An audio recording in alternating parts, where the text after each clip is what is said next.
Our first presenter is Rossella Bottoni. She specializes in law and religion.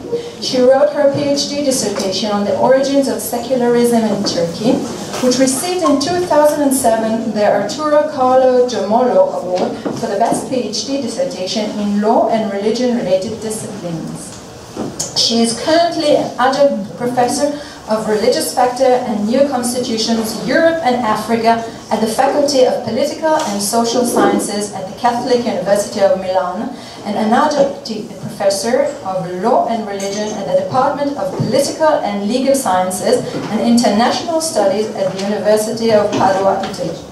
Her research interests include state and religion relations in Europe and Africa, secularism, Islam and religious minorities in Turkey, the legal condition of religious minorities, legal pluralism, the legal regulation of religious slaughter in the EU and EU member states, accommodation of religious and ethical dietary rules in secular legal systems. So, first of all, I would like to thank really warmly the organizers of this wonderful conference for giving me the opportunity to be here. I'm going to speak about the legal consequences of conversion to Christianity, and more specifically to the Catholic Church, as far as marriage is concerned.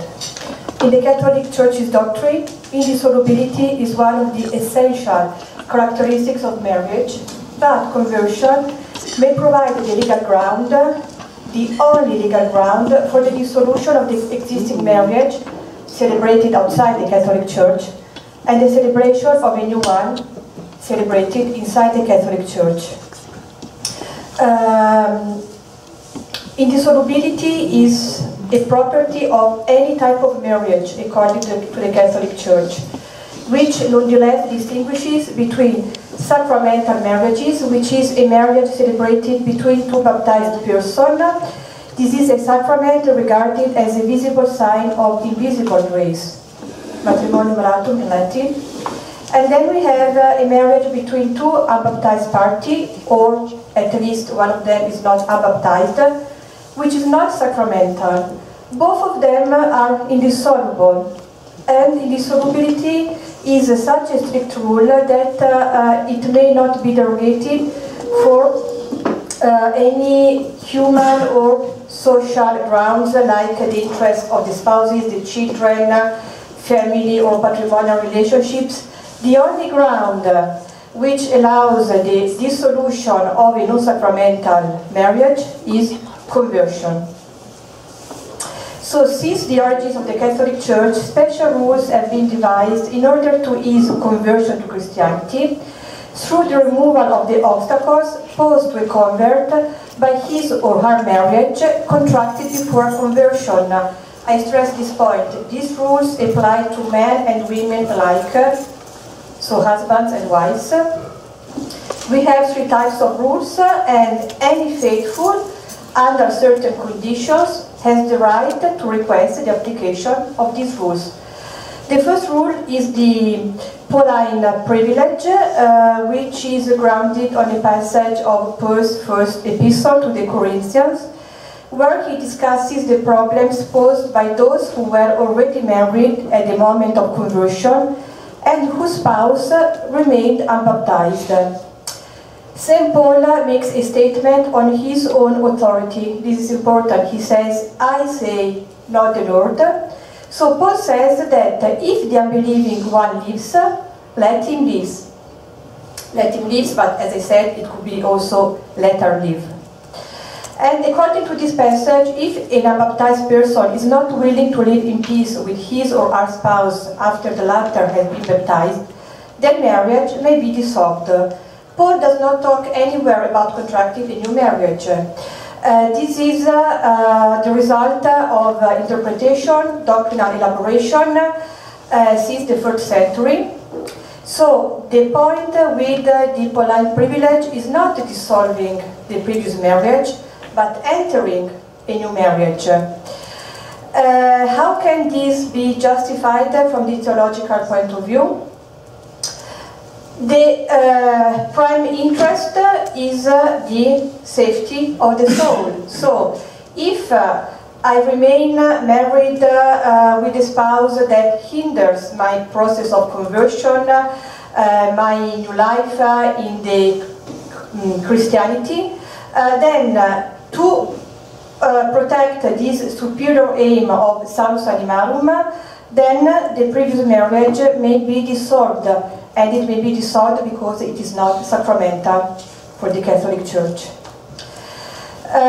So this was a rule devised by commentators, and it became a legal rule under Pope Innocent III, who stressed a doctrine.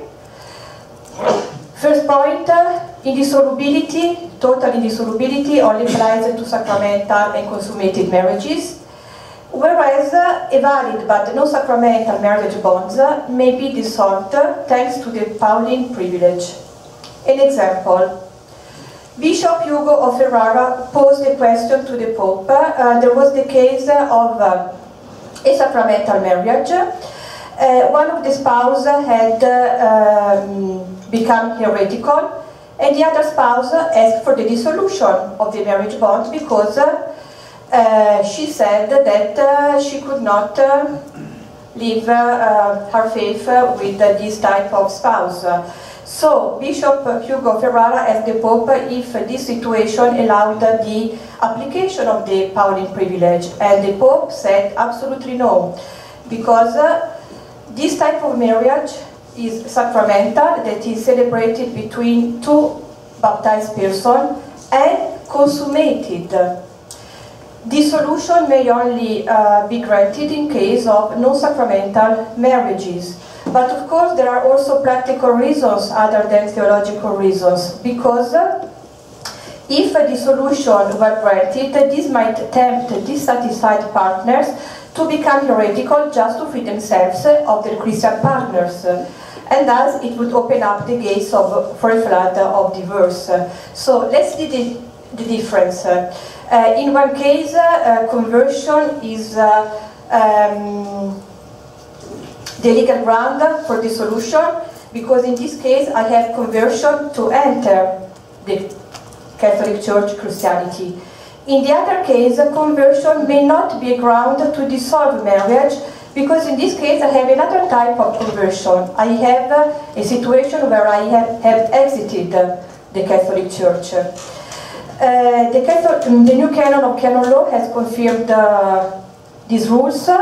So if one spouse converts, and this is interesting, I do not have to convert to the Catholic Church. It's enough I get baptism in any Catholic denomination, and the other spouse departs, then the Pauline privilege applies. What does departs mean? It means that his other spouse does not want to live peaceful, wants to offend the Creator, wants to prevent the spouse from fulfilling his or her moral and spiritual obligations.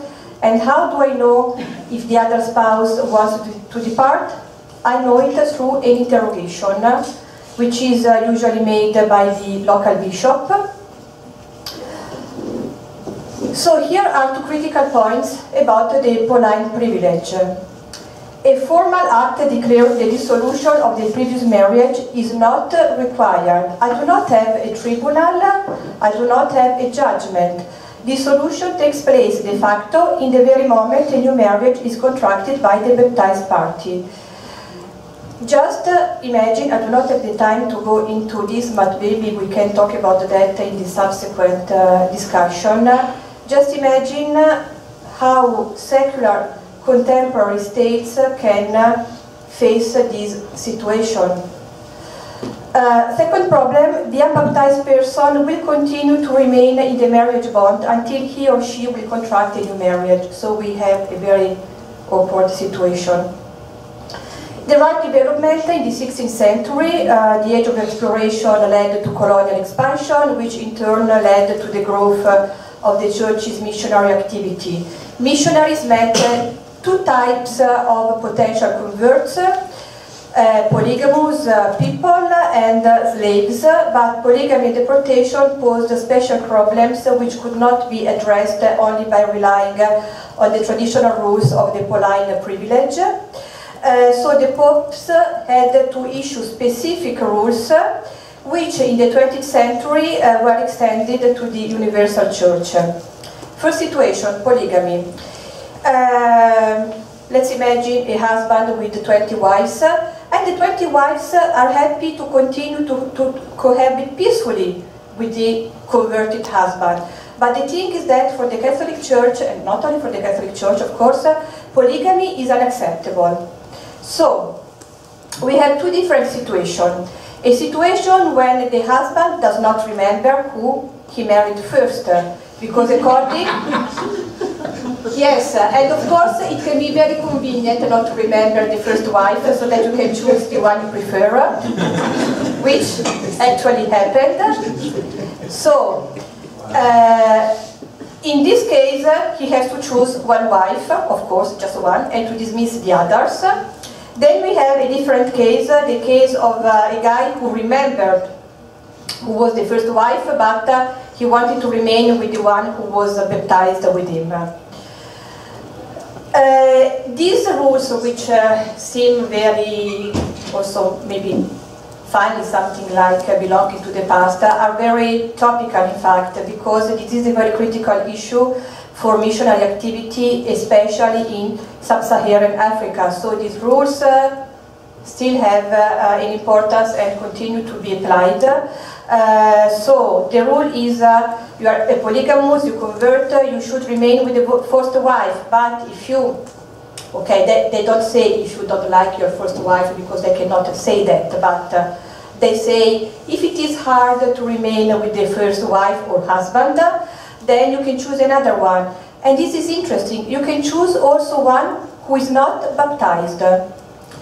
And the other one must be dismissed, although their needs must be sufficiently provided for. Deportation is a different situation. Here the context is the slave trade. So we have people forcibly separated from wives and husbands. So in this case we have two problems which prevent the Pauline privilege from being applied. First problem, we don't know where their spouses are, so we cannot conduct the interpellations. Second and most interesting problem is maybe also the other spouse in the meantime has got baptized. So in that case we would have a sacramental marriage between two baptized persons which cannot be dissolved. So here the interpretation relies on the fact that a sacramental marriage, to be indissoluble, must also be consummated. So, in the case of slaves, I have people who were separated before baptism, so they could not have conjugal relationships. So in this case, I have a hypothetical sacramental marriage, but since it has not been consummated, then it can be dissolved. And like in the case of polygamy, also these rules are very topical because, well, not for the problem of slave trade, which still exists though, unfortunately, but for the phenomenon of persecution and forced migration. So these rules are also applied.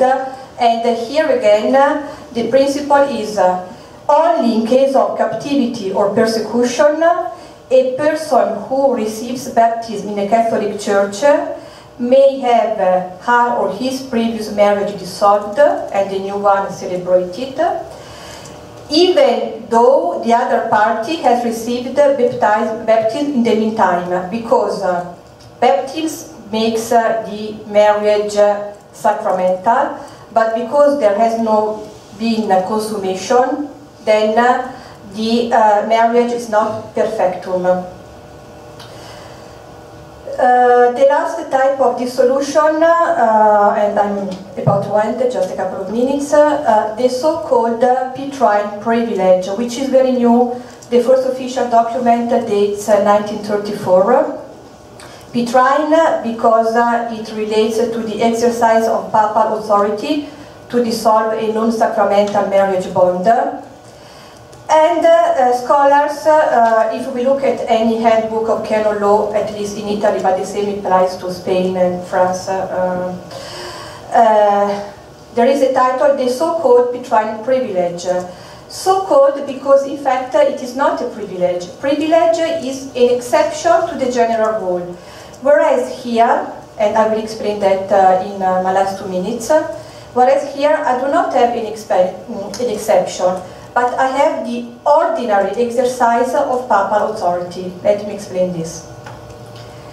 The cases originated in the 30s in the United States, and I have to say that many of the changes that have occurred recently are the result of something happened in the United States.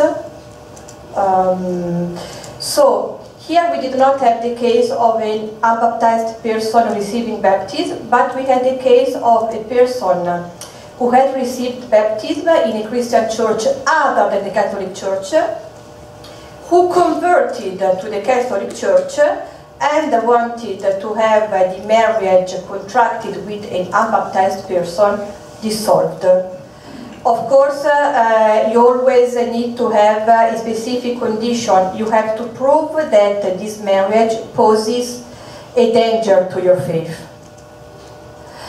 But, and this is the interesting development, later the Holy See has extended this type of dissolution to other marriage situations.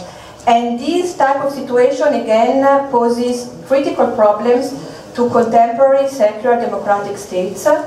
Example, a marriage between two unbaptized parties, one of whom does not convert to Catholicism. This person remains unbaptized, but he or she wants to have a new marriage with a Catholic person celebrated in the Catholic Church. So this is why I said it is a so-called privilege. We no longer have an exception, but we have an extension of the understanding of the Papa's power,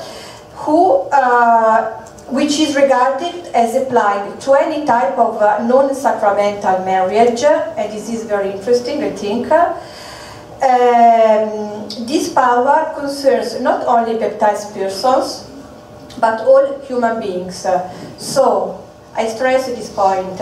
We have reached a situation where interpretation, doctrinal rules, canon law, and so on regard the Papa's power as able to dissolve any marriages celebrated outside the Catholic Church. A Jewish marriage, an Islamic marriage, a civil marriage celebrated in Italy. Why? Because the principle of indissolubility of marriage is regarded as a norm of divine law, and in the Catholic Church's doctrine, not only here but anyway, norms of divine law must be observed by all human beings and not only by baptized people. Thank you. The next talk is by Olga Kirschbaum. She's a postdoctoral fellow at the History Department at Bar-Ilan University. She received her PhD from New York University. Her field of research is modern European history, in particular relations between Europeans and other peoples in the modern period. Her dissertation explored the activism and reception of Hannah Arendt among Jews and Christians, or secular intellectuals in Europe and America. She is currently working on a project on transnational marriages in modern Israel. Okay, I think everyone can hear me. So this is part of an ongoing project. So the purpose today is for me to offer, or my purpose in giving this paper, is to offer some methodological and theoretical underpinnings of my study on transnational marriages in Israel in comparative perspective to Sweden and Switzerland, and to get your feedback on these interventions. So the first methodological underpinning, which I think can be an interesting new perspective in conversion studies, is the idea of speaking of cultural conversion as an additional heuristic category to current categories of shifts. So we have things like assimilation, religious conversion, acculturation, integration, etc. So I suggest that cultural conversion is a useful category, and I define it as the voluntary adoption of the language and cultural practices and social networks of another culture, and the consumption primarily of that culture, as well as in some cases the production of that culture. The second intervention that I'd like to make in the field of conversion studies is the question of how much this cultural conversion, whether it's an individual's cultural conversion or an individual within a marriage, how important it is to look at the context, that is, the dominant and non-dominant majority, minority cultures that this conversion is happening in. In other words, we might assume that a cultural conversion necessarily happens when an individual moves to a place where there's another dominant culture. But I'm going to question whether that in fact is the case, that we can assume that if person X, who comes from country X, moves to country Y and marries someone from country Y, that the cultural conversion is going to be towards the culture of country Y. Okay? I'll be a little bit more clear with some examples on this. So I'd first like to start with an anecdote to give you a sense of my definition of cultural conversion in practice, and why I'm using the term conversion, because it might not be obvious to everyone. So this is a personal anecdote, but I think it really expresses this concept quite well. In 2015, I sat in a music venue in Rio de Janeiro, and I observed that the guitar player in this very famous samba band looked to me like he was an Israeli. And so I asked one of the people who was sitting around, who was waiting tables at the venue, if she knew. And she said, yes, indeed. So I went to speak to him after his performance. And we spent about 2 hours talking. And since I'm a historian and I'm curious about these things, I basically did an anthropological field study with him for 2 hours. And what I found out was very interesting. He had come to Brazil as a PhD student, and he had basically fallen in love with the culture. And he had decided that he wanted to live there permanently. He spoke Brazilian Portuguese flawlessly. He had become a virtuoso samba guitarist in the meantime, and he now earned a living as a samba guitarist. And he planned, I spoke to him about his personal life, he dated exclusively Brazilian women. He planned to marry a Brazilian woman. He had no contact with the Jewish community in Brazil, and no contact with the Israeli consulate in particular. He had only come into contact with them at one point because he had fallen on hard financial times and thought he might be able to teach in Hebrew school.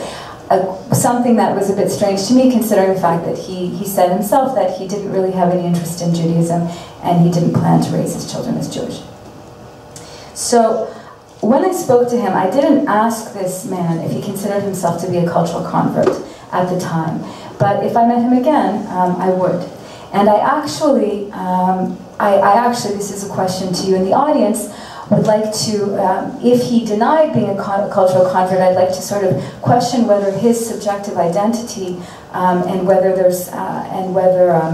the heuristic category of cultural convert can exist even when someone does not accept that as their particular identity, or accept that epithet as descriptive of them. So, in giving the example of this person, he reminded me of many people I've met over the years in many countries, and it seems that in many cases, a personal, or let me first back up and say, why do I choose to use the term cultural conversion and not assimilation or acculturation? And my reason is simple. The voluntary nature of his displacement and his adoption of that culture, and the emotional attachment that he had for Brazilian culture, expressed through cultural practices and norms, through the language, through the music, was something to me that was much more reminiscent of a religious conversion than it was of simply a question of assimilation or acculturation.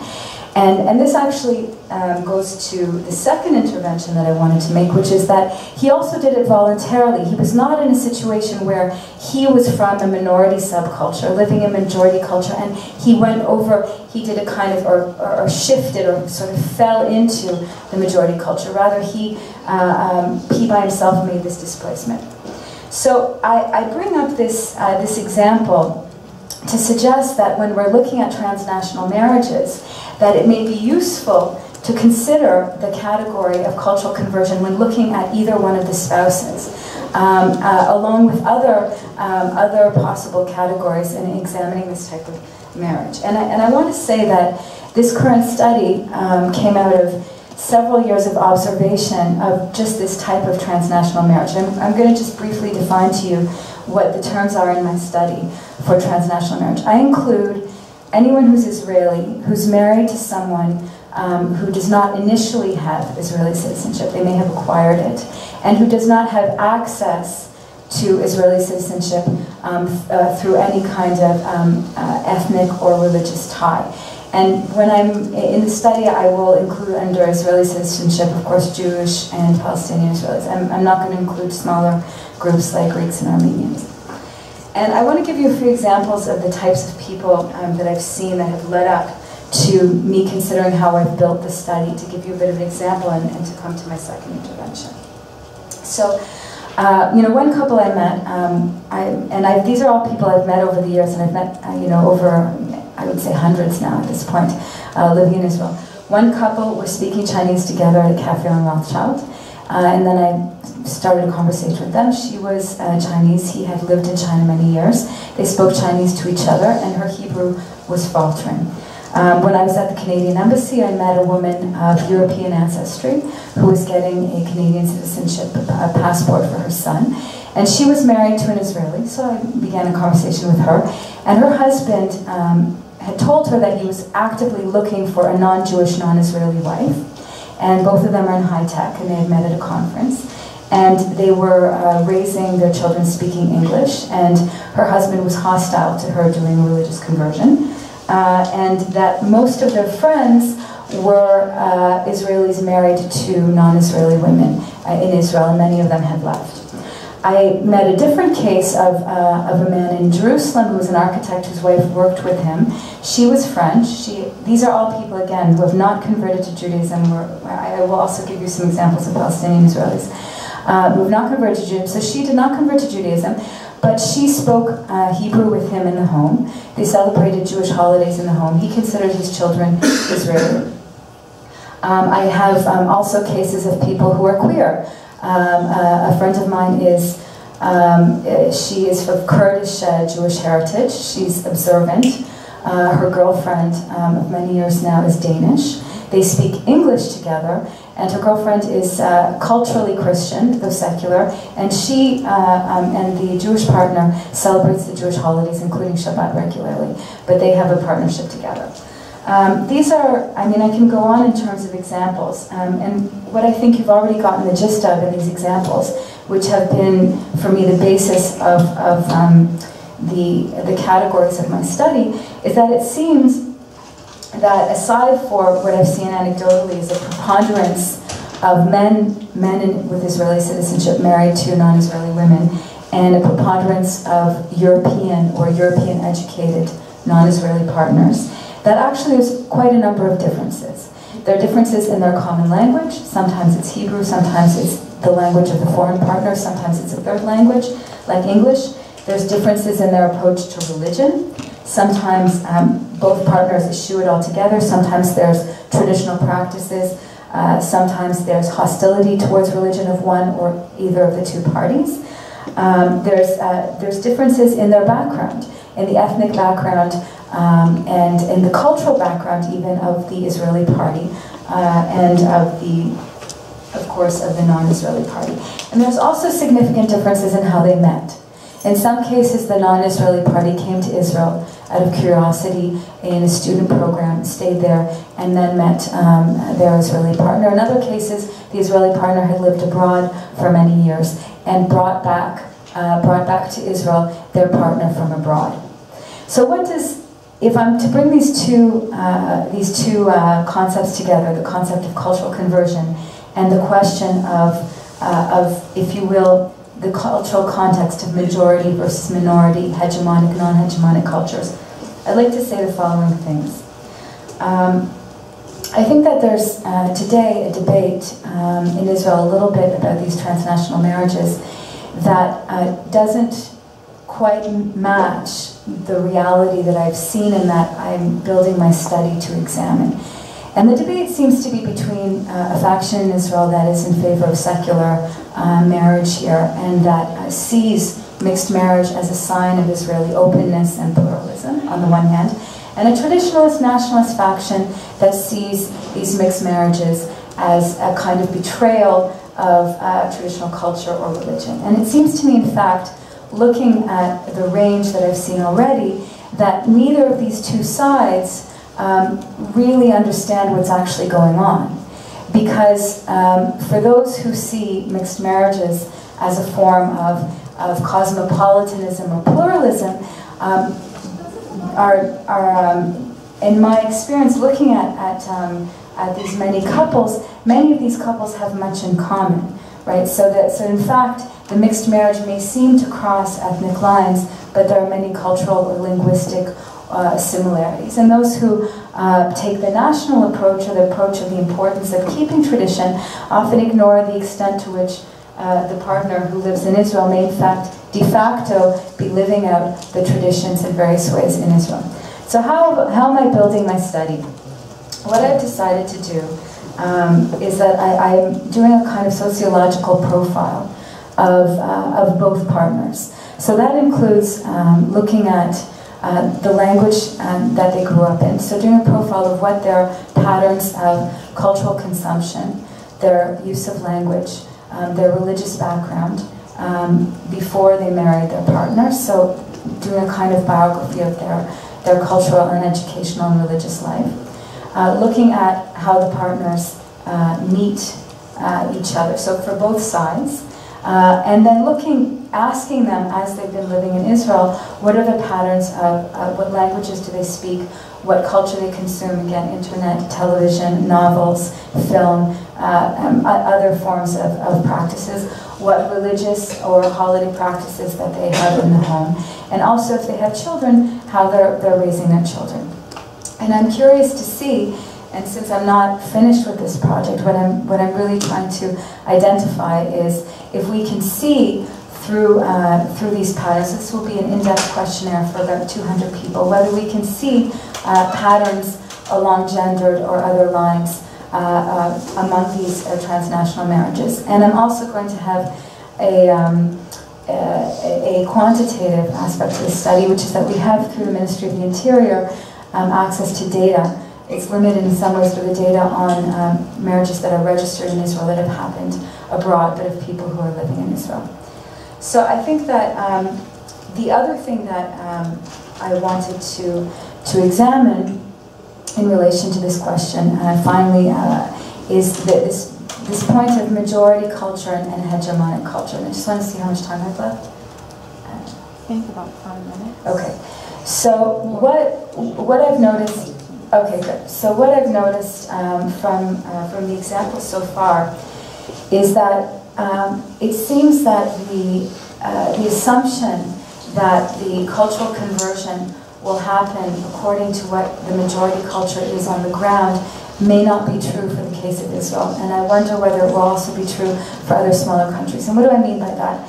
Meaning that living in Israel over a large period of time does not necessarily mean that the language in the home, if it's even between a native Israeli speaker and their partner, will necessarily veer towards Hebrew. The same thing goes with religious practices, and the same thing goes with cultural consumption. Because we live in a world where we have access to cultural consumption globally through internet and the rest of it, we cannot necessarily assume that. Therefore, it's, in this study, it's very important to look in depth at these features. And I think the other thing that I was interested in and why I built the study as a comparative study with countries of a similar size, and which also don't have a hegemonic language like English or Spanish, where there's large swaths of population that speak the language, is really to see whether there's anything particular in the dynamics of marriage between Israelis and foreigners versus Europeans and foreigners, and whether we can speak of global, whether there's kind of patterns in global intermarriage, right, that have to do with global patterns of class and education and language, or whether in fact it's very specific to individual national cultures.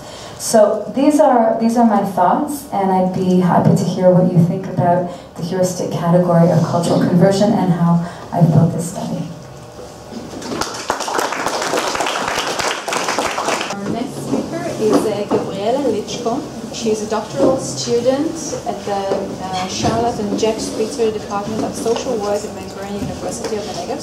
She holds a BA in Cultural Studies from the West Hungarian University, an MA in Jewish Studies from the Jewish Theological Seminary University of Jewish Studies of Budapest, Hungary, and a BA in Social Work from Ashkelon Academic College. She writes her doctoral thesis about the narratives of adjustment and integration of Hungarian immigrants in Israel in the last 30 years. Gabriella researches various Israeli Orthodox Jewish communities, conversion issues in contemporary Israel, and collecting conversion narratives. Thank you so much for the amazing audience and the conference and for inviting me. And I would like to present a very interesting phenomenon what is going on in Israel, especially in South Tel Aviv, a rapidly growing community of Filipinos who converted to Orthodox Judaism. And as you see from the title, their major figure is a lady. So how we can put this together? So let's see.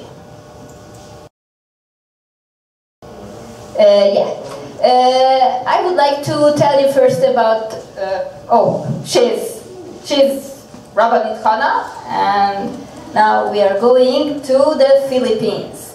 The Philippine Archipelago has more than 6,700 islands, a population of approximately 100 million people. That's a lot. And they had pre-colonial, colonial, and post-colonial period, very, very interesting. The pre-colonial period was probably like Malaysian, Asian, and different indigenous cultures. The colonial period included the Spanish times. The first Spanish settlement was in 1565, and the Spanish were there and had a very, very strong influence on the islands for more than 300 years. And afterwards, from 1902, the Americans got the islands, and that's why most of the Filipinos has an excellent command of English, and they also have like influence of American culture. And there is the post-colonial period from 46 that the Philippines became an independent republic. This is a fusion culture, definitely. This is a mixture of East and West, and the influences I were talking about. Very interesting, what are the core values of the Philippines and Filipino society? We could see friendliness, belonging to a group and not to stick out.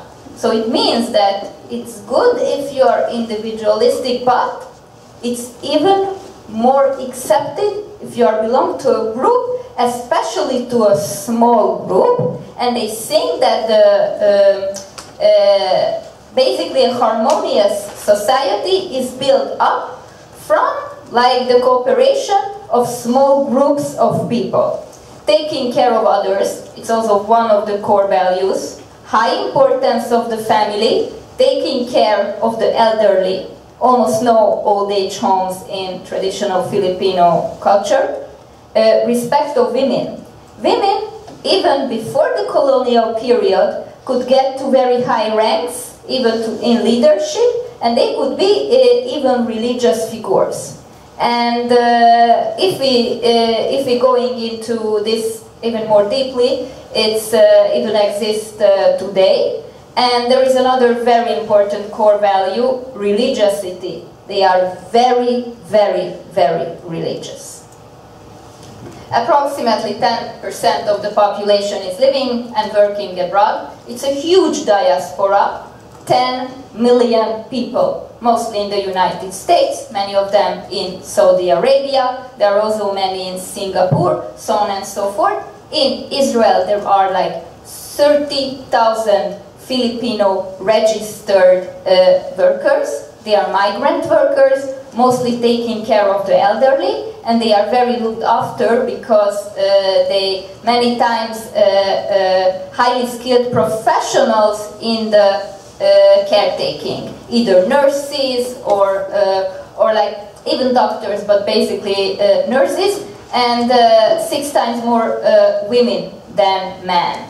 And most of their motivations are financial, because here in Israel, if they stay here legally 5 years, they can earn a large sum of money compared to the Philippines, and they can in this way support their families and send large sums back home. So it's interesting.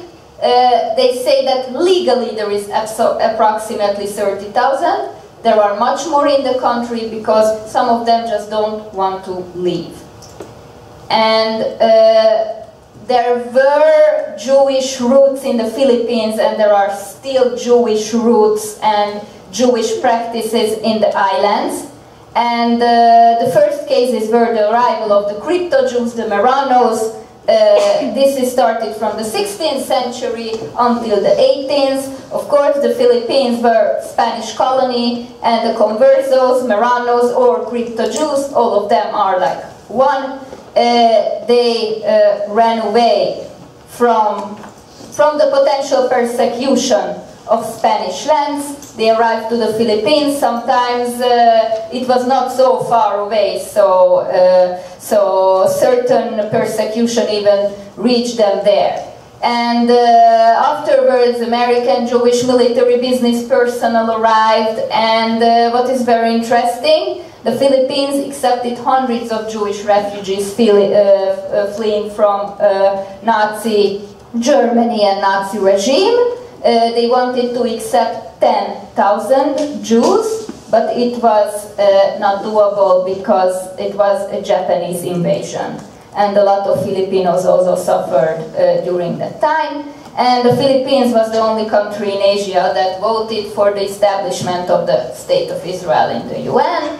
And there is a very small Jewish community there in Manila. It's like basically numbering 200 or 500 members, and they are very close. They are very, very close. So if Filipinos would like to join the community, even for small services, no, the community is very, very close.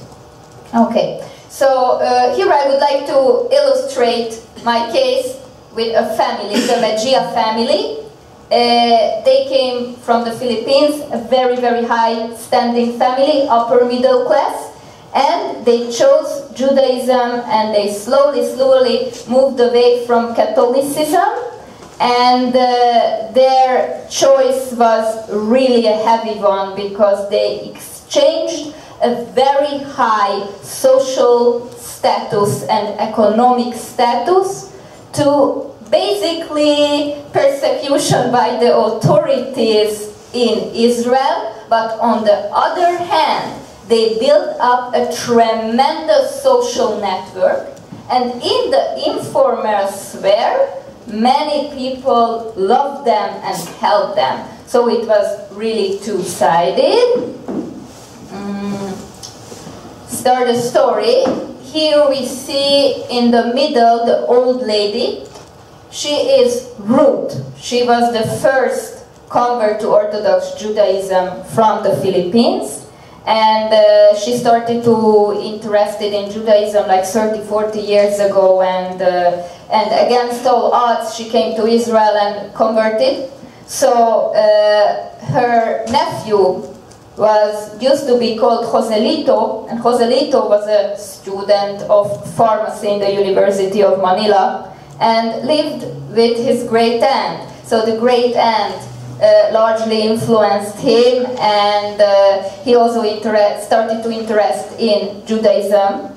And he met a young lady in the University of Manila called Remedios, And Remedios was really an ardent Christian, but they started to date and talk about religion. And Remedios also started to be interested in Judaism.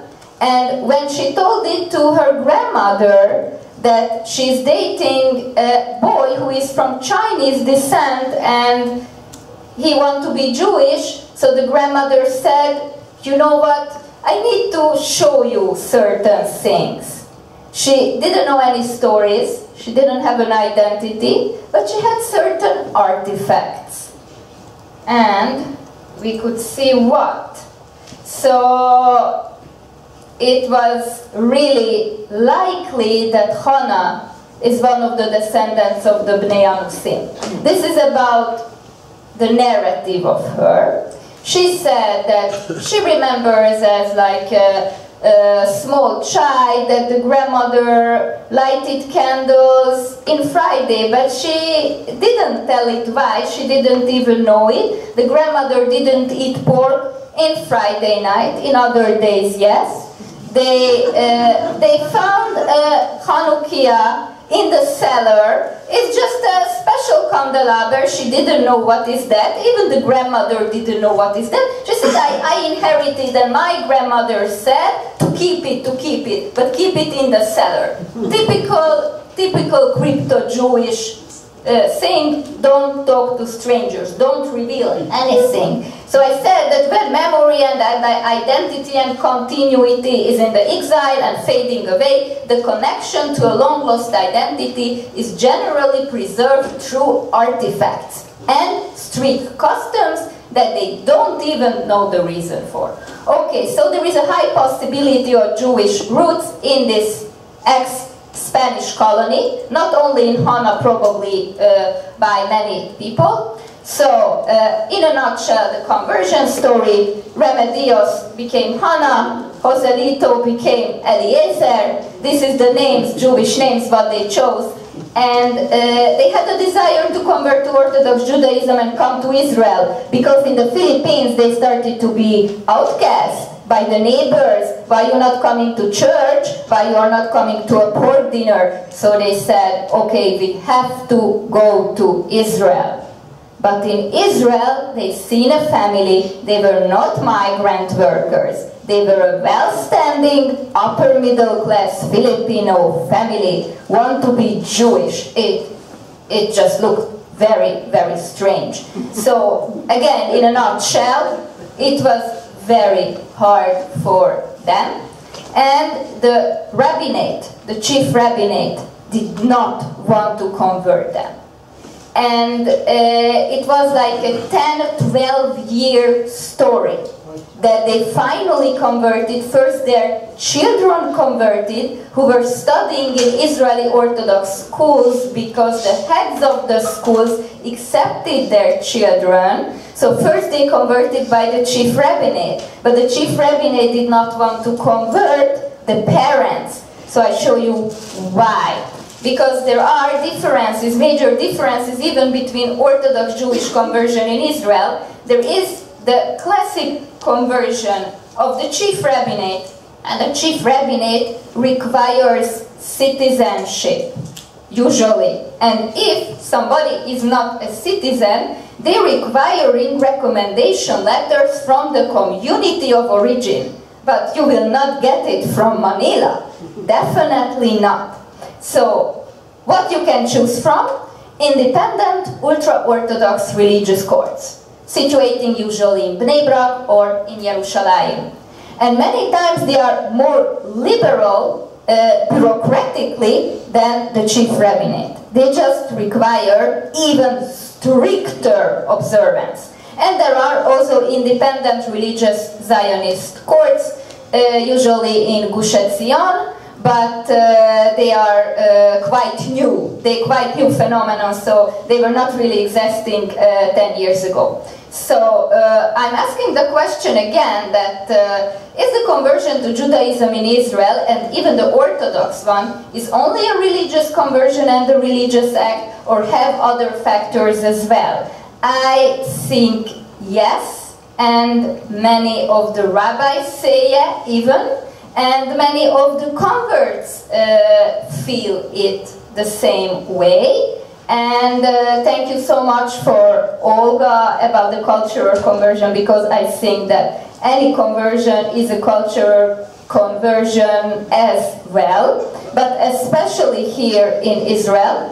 Here I show you a photo.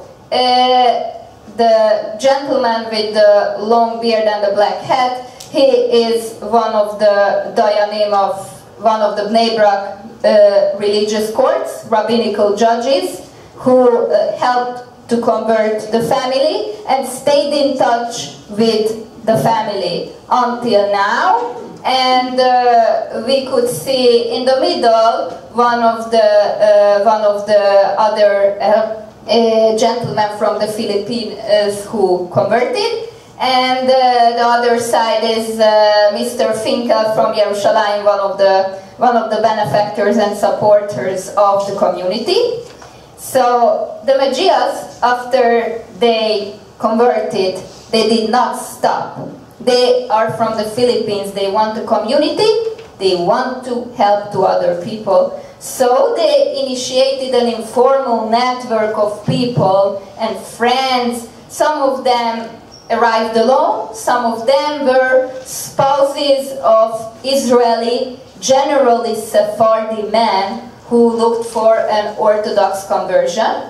And the community is built up from people who got attracted to a strict form of Judaism combined with simple faith, warm community, but also that it's not taking out from the picture the friendliness to other Filipinos, listening Filipino pop music, and to chat all the time in Tagalog with family members. So it's really a fusion community, and it's rapidly growing. And I think that it's one of the most successful convert communities in Israel. Why? So which are the other Orthodox Jewish convert communities in the state of Israel? We could consider the Bnei Menashe of Manipur and Mizoram from India, also one of them.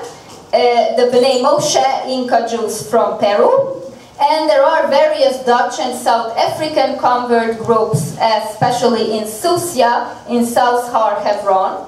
And the Filipino group is very different from them. Why? Because most of the members got attracted to Judaism through social connections, already staying in Israel, speaking in Hebrew, and having an Israeli social network. So these are emerging Jewish communities, as Ren and Jerzhevsky would say, and the encounter sometimes creates difficulties. By the Filipinos, the difficulty was that most of them did not have citizenship, and the encounter with Israeli Judaism by the aforementioned groups, Bnei Moshe or Bnei Menashe, is that their attraction to Judaism was majorly religious.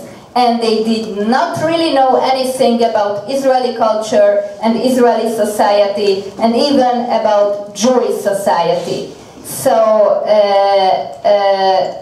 our community is very different. So I would ask the question, is it a social community?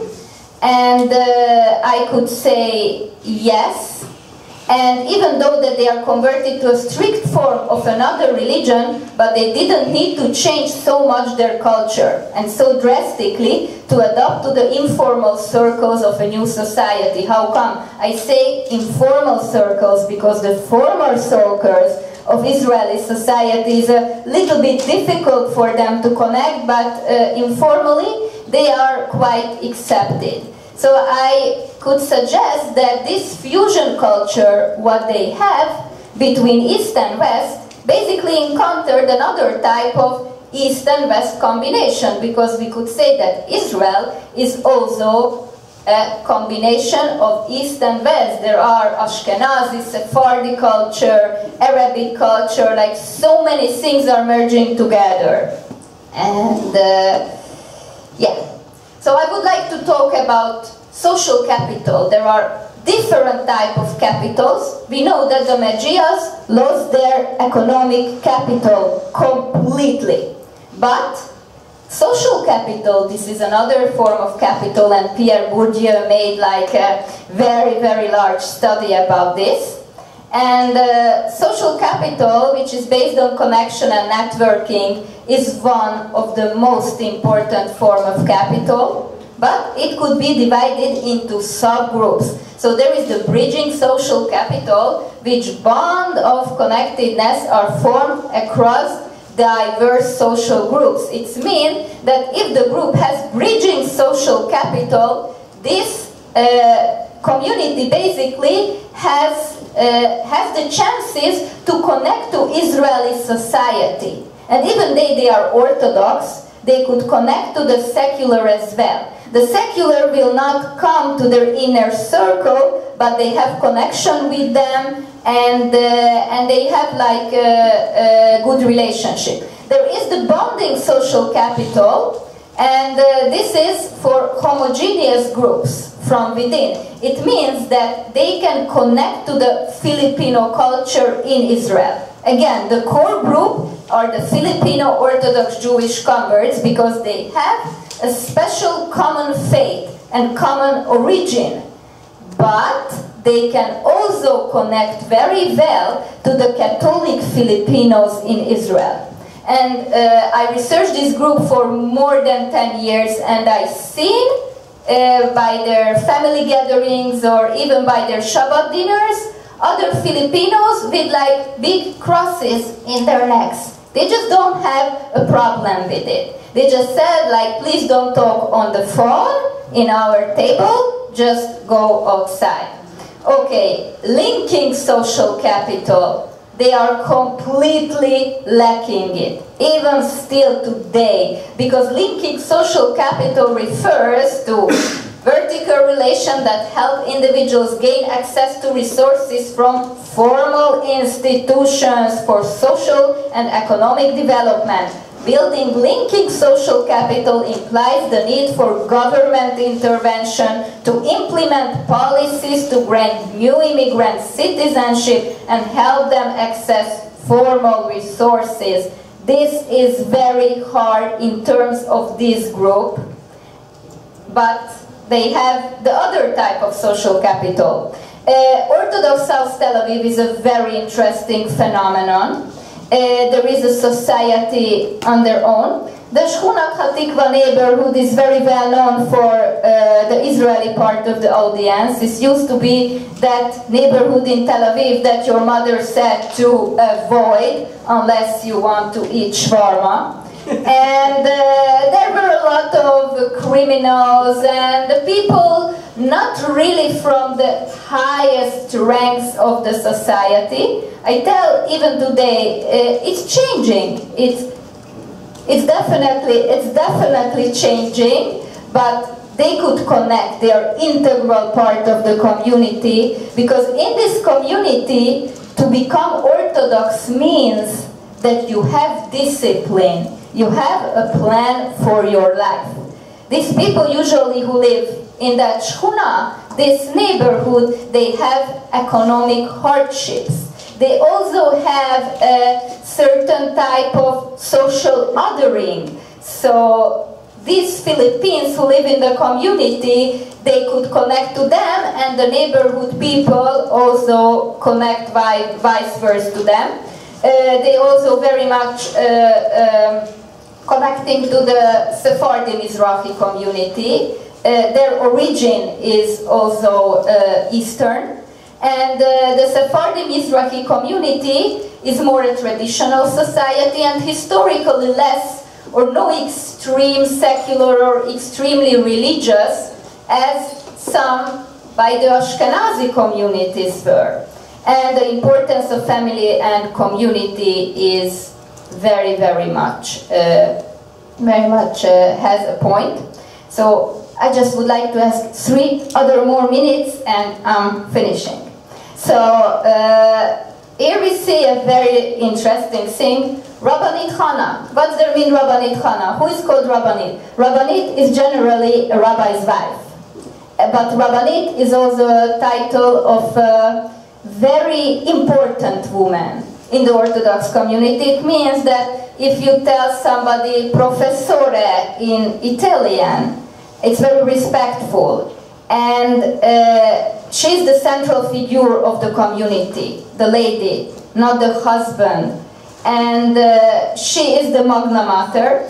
She's the teacher of potential converts, transmitter of Jewish values, host of friends, whatever. And now even the Tel Aviv Rabbinical Court is sending conversion students to her house. Not only Filipinos, there are Germans, English, American, so on and so forth. You could see Rabbanit Hannah with a proud neighbor of them, with her family in the first daughter's Sarah's wedding. Sarah, as you see, married another Filipino boy, another Orthodox Jew. And here we can see a very interesting neighborhood conversation. Where do you go? Tells one lady to another, to Rabbanit Hannah. Rabbanit Hannah, I don't know her. Who is she? She gives lectures, invites, and cooks for a lot of people for Shabbat. Where does she live? In this particular state, 14, I have no idea. You know, that woman who came from the Philippines with her family. Of course I know her. She has 2 beautiful daughters learning in a Chabad school. My granddaughters are also learning in Chabad. It means that the community started to accept them. They did not call them the Filipino woman. She is Rabbanit Hannah. They gave her the title. And when you can see the conversation, that particular part that she's from the Philippines, it's only the 3rd answer. And then the other lady is answering back, yeah, she has the beautiful daughters, and my granddaughters also learns in Lubavitch, Chabad Lubavitch Hasidic schools. It's a bit, she's one of us. Okay, symbolic capital, this is what we see here. The name itself is symbolic capital. We could see the family with Catholic Filipinos, with the youngest daughter's wedding. And the last picture, the youngest daughter with the husband. The youngest daughter, Naomi, married a Yemenite Sephardi boy. She said that I grew up here, I went to school here, I only want a born and bred Israeli. And she got it, and you can see that the community is basically integrated, even according to the 4-fold model of the famous psychologist Berry, where integration is basically the best way to acculturate and connect in a more pluralistic society. You preserve your own culture, but in the same time, you also say yes to the culture of the majority. Thank you so much.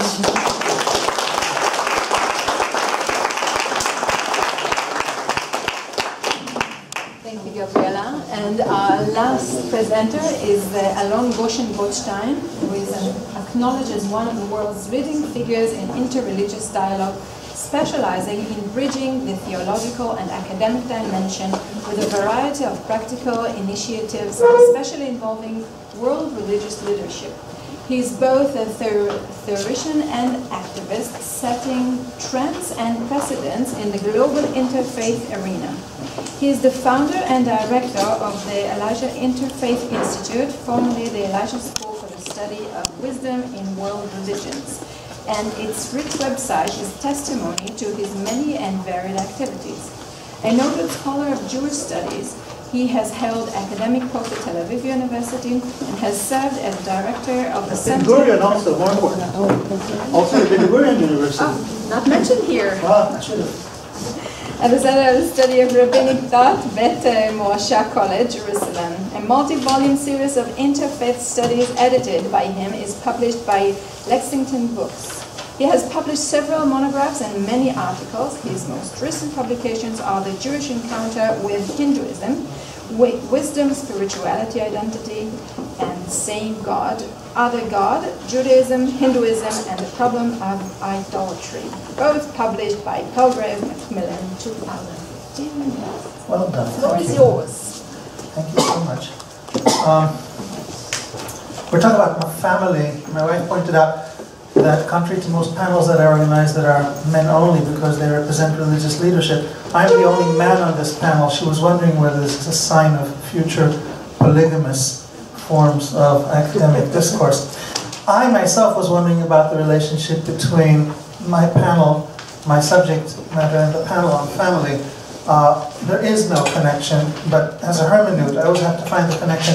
I think the basic message is he's converted, but he's still part of the family. I think that's going to be the message of this particular lecture. The figure I'm going to be discussing is a 17th century mystic in India by the name of Sarmad Said. We know him from two contexts.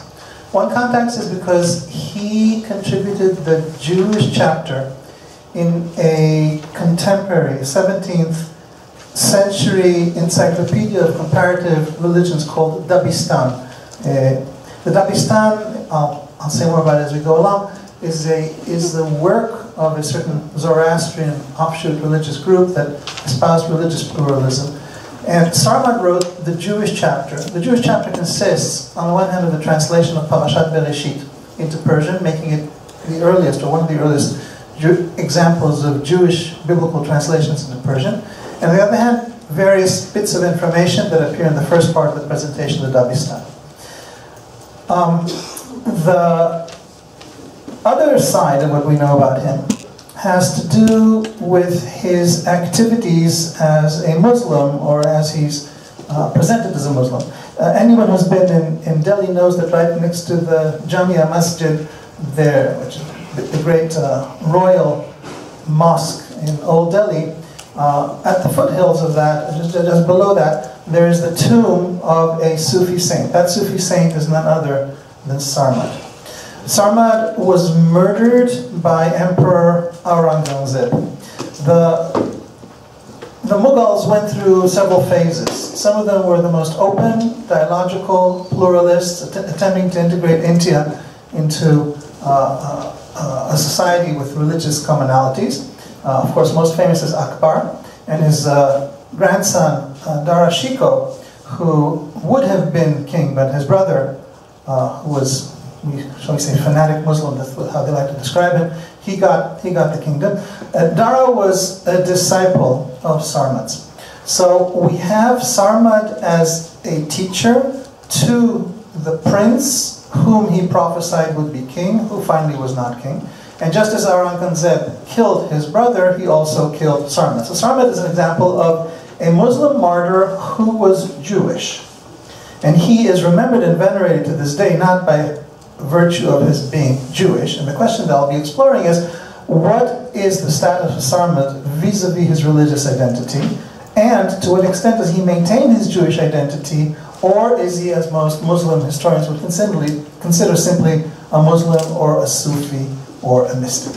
What I will argue is that based on the evidence of the Dabistan and some other additional sources, we can argue for the fact that conversion from one religion to the other is the wrong category, and we need to develop some other category in order to understand this extraordinary Jewish mystical figure, who of course is not part of the trajectory of Jewish mysticism. One final point concerning our sources. Sarmad wrote very little. He left us a collection of about 300 quatrains, poetry, 4 lines, very beautiful, very inspiring mystical poetry. It exists in multiple translations. It keeps getting translated time and again. And as part of the work that I'm doing now, I was lucky enough to discover there's reference to it in an encyclopedia. I couldn't find it anywhere. I finally found a Devanagari transcription of a Persian text of a series of letters of Sarmad that I'm working on with a Pakistani colleague to translate and bring to light into English for the first time, to see whether we have additional indications of who Sarmad was and what his sources were. But most of what we know about him comes from the Dabistan on the one hand, the story of his martyrdom, and the quatrains. I will rely mainly on the Dabistan, and my contribution to the study of Sarmad, and hence to the question of conversion or non-conversion, or the appropriateness of what category we are to apply, stems from my own reading of Dagestan, which is, I think, really my contribution to the Sarmadology. The second source, which I will also draw on, are some of the quatrains that illustrate this. That Sarmad contributed to the Dagestan made him very important for Jewish writers. The most prominent among those was Walter Fischl. Walter Fischl wrote several articles, and he's basically the man who, in the 50s and 60s, highlighted Sarmad's Jewish associations. Drawing on some earlier works by other scholars, he profiled, as someone who's interested in Jewish Persian biblical translation, he profiled Sarmad's contribution to the field. And he also looked at the theology of Sarmad that he considered kind of odd. I'm not going to go into the details now, I'll get into some of that later. He considered somewhat odd, but nevertheless, he saw the importance of Sarmad as a conduit for Jewish wisdom into the Indian peninsula. So he took double pride in Sarmad, both as a figure who is Jewish by virtue of his translation. He more or less bracketed his theology, which was part of the presentation of the Dagestan, and saw in him a kind of cultural agent sending out Jewish wisdom into the Indian peninsula. Fischl was aware of the issue of Sarmad's conversion, and he described him as, though being nominally converted, still being superficially. So he tried to resolve, we have a problem. Jews don't like converts to other religions. They don't really own them, right? If someone, the history is that converts are out, they're against us. Typically, in a Christian context, Muslim context, Jewish converts to the other religions become opponents. They side with the other, they provide proof for why the other is correct, what the problems with Judaism are. It is next to unheard of, and I'd be eager to hear this in the discussion, examples of Jews embracing a convert to another religion as someone laudable. I don't know other cases, I'm happy to learn about that during the discussion. What we see in the 20th century is a trajectory of Jewish scholars, I think Fischl is the most important, but by no means the only one, who somehow re-own him. And the reason they can re-own him, there are multiple reasons for that. One is because it's India. India plays by different rules. Sarmad doesn't become an opponent. He never attacks Judaism. He never sides with the other side against Judaism. He doesn't try to read Judaism, offer a Sufi or Muslim reading of Judaism. In a second, I'll make that part of my presentation of why, indeed, I think we should continue referencing him as a Jew. He's a mystic, so he belongs to a whole other league. He doesn't follow the patterns of Jewish converts from other parts of the world. And given the fact that he is contributing culturally, they see something positive in him. I'll give you an illustration of this. In 1990, I'm sure many of you are familiar with Roger Kamenitz's The Lotus in the Buddha. No. The Jew and the Lotus. The Jew and the Lotus. This describes the visit of a group of Jewish thinkers, scholars to the Dalai Lama in Dharamsala. The Dalai Lama wanted to know the secret for Jewish survival. He invited a group of Jews there in order to learn from them. So most of the book is devoted to this visit of some eminent Jewish figures and their encounter, and in the able hand of Roger Kamenetz, this of course becomes a treat to read and something interesting in a way of reflection. When the group returns from Dharamsala, they stop by Delhi. In Delhi, where do they visit? Well, you know, they're going to Sarmad's tomb, which gives Kamenetz the occasion to present Sarmad a la Kamenetz a la Fischl. So Kamenetz describes, he cites Fischl, that though he was nominally a convert to Islam, there's evidence he remained a Jew. He then goes on to tell us how Sarmad contributed to the Dagestan, dissemination of Jewish ideas.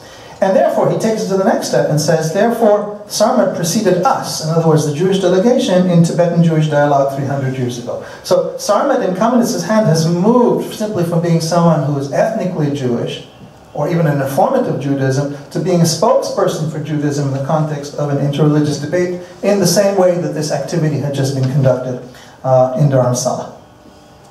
Kamenetz goes on to describe how the group recited Kaddish at the tomb of Sarmad, which of course is another ritual way of owning him and recognizing his Jewishness. One of the members of that group is Nathan Katz of Florida University,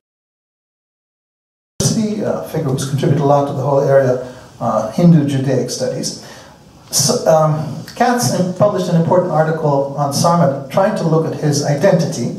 The article was based mainly on an analysis of the quatrains, not on the Dabistan, the Rubaiyats. And he notes that Sarmad rejects different religions, and that the various sources that Katz brings emphasize how he rejects his classical religious piety in favor of a higher spiritual principle. So he suggests that Sarmad is a mystic, and therefore as a consequence of that, identity is relativized. And he then goes into thinking about what is the identity of the mystic. If I'm not mistaken, that's the title of the article. But he doesn't exactly, and then he contextualizes him in the context of India and other figures who are syncretistic or have multiple religious belongings based on their mystical affiliation. So much by way of context and background. And now I'd like to give a closer look to the Dabistan. So I am Sarmad. One thing about being an interreligious entrepreneur, I always have the freedom to be someone else depending on who I'm representing that day. So today I am Sarmad. I am Sarmad. I'm encountering the author of the Dabistan. The author of Dabistan, by the way, hasn't met another Jew before in all likelihood. Who's he going to meet in India? There aren't that many. So he's finally found someone he can talk to. And he wants to know from me about Judaism. Judaism 101 for an interreligious encyclopedia, 17th century. That's the challenge. If you were Sarmad, what would you offer? Right? It's a challenge. What would someone write for a presentation of Judaism at the time? Now let's remember, the Dabistan's presentation consists of two parts. The first is a whole series of statements and texts and various things of what one believes. And these are quite odd, so much so that Fischl has a hard time making sense of them and owning them and puts that in parentheses but still applauds Sarmad's contribution. And the second part is a translation to the Bible, and between you and me, so what's the big deal? He translated a portion of the Bible. No, it is a big deal. I think Sarmad shows a very, very interesting approach to how to present Judaism. Let the texts speak for themselves. I will translate for you a portion of Scripture, and that way you'll know what the religion believes. And if you want to know what portion of Scripture I choose for you, well, it's not going to be Pharaoh and Egypt, and it's not going to be Moses at Sinai. It's going to be the book of Genesis, which he calls the book of Adam. So by virtue of being the book of Adam, it has universal potential. And therefore he offers that early translation of what we know to be Parashat Bereshit. Fischl thought that he had a project to translate the entire Bible, and for some reason or other, it didn't happen. Alon thinks, no, he chose this portion and this portion alone because it fit the task of presenting Judaism in the context of the Dabistan. Now this is a very interesting choice, because it assumes that the author has an insider's grasp. He lets the text speak for himself. He doesn't want to superimpose, and he has enough learning to be able to translate the text for the sake of others. Now, you could say, of course, that all that requires is erudition. It doesn't require identification. Well, let's move on, and I'll suggest to you that in addition to this move, which I believe is an insider's move, in other words, don't describe the religion, let it speak for itself. The way he presents is actually very sympathetic and a way that would be characteristic of an insider. Now, to understand the next point, I need to share with you another important point in Sarmad's biography. Already the Dabistan described the situation when he came to Tata, a port city in India. He came as a merchant. There are many comments in the secondary literature about Jews and business. So Sarmad the Jew comes as a businessman to India. He saw a young Hindu lad and he fell in love with him. Fell madly in love with him. Fell so madly in love with him that he gave everything away and started roaming around naked. So there's an extreme expression of his having fallen in love in what then secondary literature will be divided on as a case of, is or not a case of homoerotic love? Is it pure? Is it spiritual? Was it carnal? You'll find quite a bit of discussion on this. But the point is, he falls in love with this Hindu youth. Hindu youth is called Abhichand. Of course, the parents are horrified, but this guy persists. He's walking around naked around the circumambulating the house for who knows how long. Eventually they give in, the two move in together. The two move in together, and from what we know, they become lifetime partners, even though the later sources that describe Sarmad's martyrdom no longer reference Abhichand. Now, get a load of this. The Dabistan describes Sarmad as being Jewish and then having converted to Islam. It then tells us that he met Abhichand and fell in love. And what do two lovers do when they come together? Well, you read scripture. What else do you do? So they start reading scripture and translating. We were just told a moment ago that he is Muslim. So what scripture would you assume he's going to read? Quran, right? No, they start translating Hebrew scripture together. What's going on? He is supposedly Muslim. He's falling in love with a Hindu boy, and together they're composing that early translation of Genesis. Well, there's only one way to explain it. Why they're studying Hebrew scriptures as their first act of common spiritual love. Because somehow he's continuing to identify himself with Hebrew scriptures, and when he has to choose scripture, he's choosing Hebrew scripture and not Muslim scripture. So this is one very serious indication from within the Dabistan of an autobiographical nature that tells us something about Sarmad. But then there's an even more interesting one. Sarmad, we says, walks around naked. Let me read to you, you don't have this on the handout. Let me read to you a part of the Dabistan that describes the first part of the discussion. One of the first things we learned from the author of the Dabistan concerning, why did I bother writing an article if I'd never read it anyway? So here's the reading. It says like this. The learned rabbis say, according to their belief, among the sons of Israel, it was not required that women should wear a dress. And Sarmad said that Isaiah, the prophet himself, used to go naked in his last days. So among us, it was not required that women should wear a dress. I think this is certainly being realized increasingly nowadays in fashion. That's correct.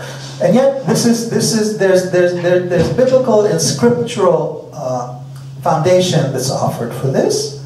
And women they can go around naked. The point is not that they can wear pants. They go around naked. And the proof is that Isaiah himself used to walk around naked. Can anyone justify biblically the idea that women, other than the Garden of Eden, of course, but that for Jews it's not necessary for women to be dressed? He's going to make a lot of money if you can find proof for it. No, you can't find for it. What's going on? What kind of a funny theology did Sarmad have that he ascribed nakedness as something normative for Jewish women? Okay, my great discovery is that rather than trying to read the Dabistan as a series of points that represent Sarmad's faith, we read the Dabistan as a record of conversations that he had with the Dabistan's author. Now, here's what's going to make sense. And for this I need more time to show you. I need to work through the text, but it works. All the discussions in the first part of the Dabistan that supposedly present Sarmad's theology are based on issues that can be traced back to Parashat Bereshit, the first chapters of Genesis. So the reasonable scenario is like this. Dabistan was translated, and then the two of them sat for a conversation, and all kinds of things were discussed. In the context of this discussion, the guy got some things wrong.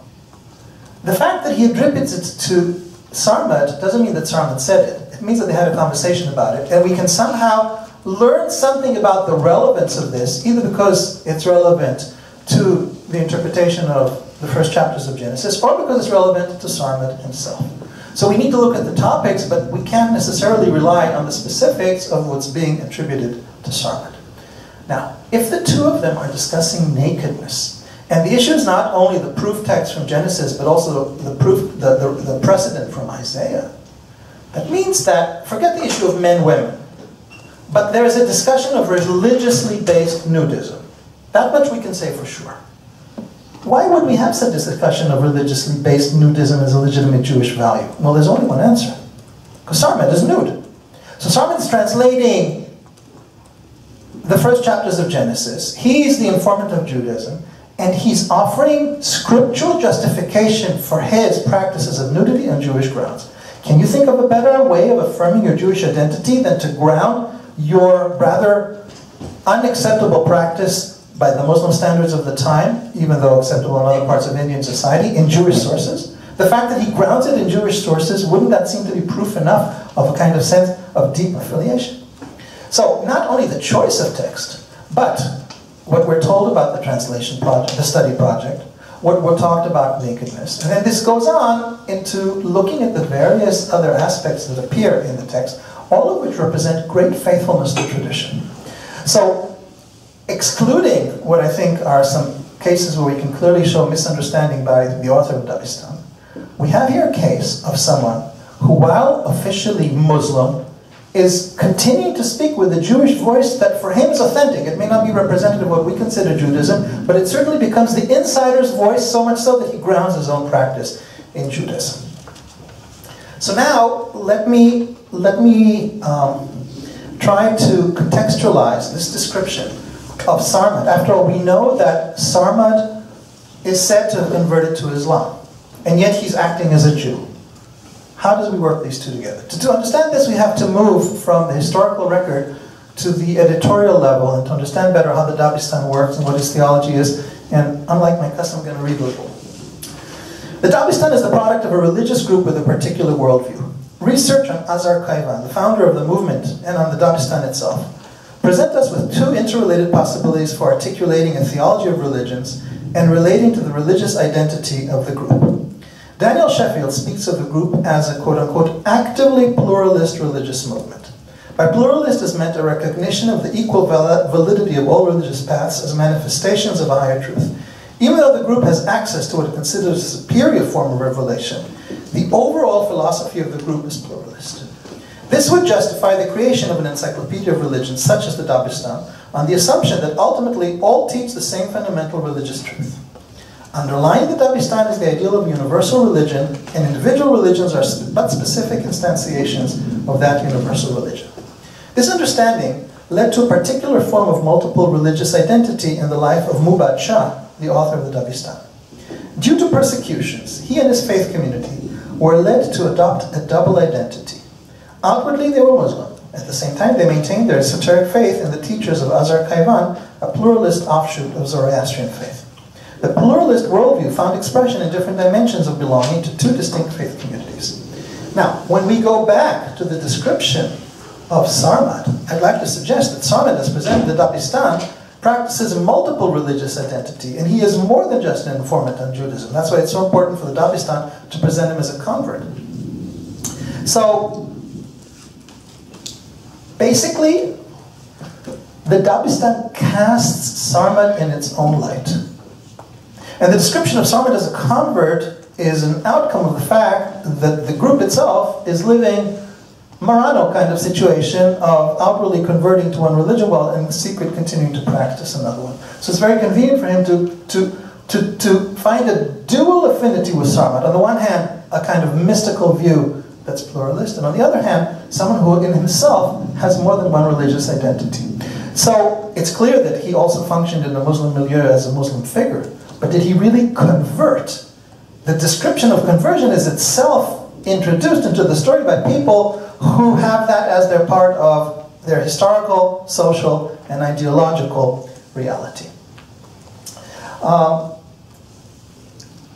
Now, the next thing in the presentation, 2 minutes? No way. This is multiple religious. This was just the Jewish side of Sarmat. I'm going to do the Muslim side quickly now. So, let's just do poetry. Okay, by doing poetry, it won't count as academia, so we'll be fine. I want to read with you a few poems that are in the handout that you have. So, there's a following passage attributed to Abichan, which is expressive, I believe, also of Sarma. I'm at once a follower, quote number 1, I'm at once a follower of the Quran, a priest, a monk, a Jewish rabbi, an infidel, and a Muslim. So he can affirm a sense of multiple religious belonging. Now what that multiple religious belonging in is a different matter. We've got to think about that. As he goes on, he then offers more and more poems that reveal the nature of Sarmad's path. Look at number 3, 2 we've read already. Sarmad, whom they intoxicated from the cup of love, whom they called exalted and depressed, asked for wine, worship of God and wisdom, but they intoxicated him and made him a worshipper of idols. This follows the description of his falling in love with Abichan. And what he's saying is like this: his heart was wounded with love. His human love is a gateway to divine love.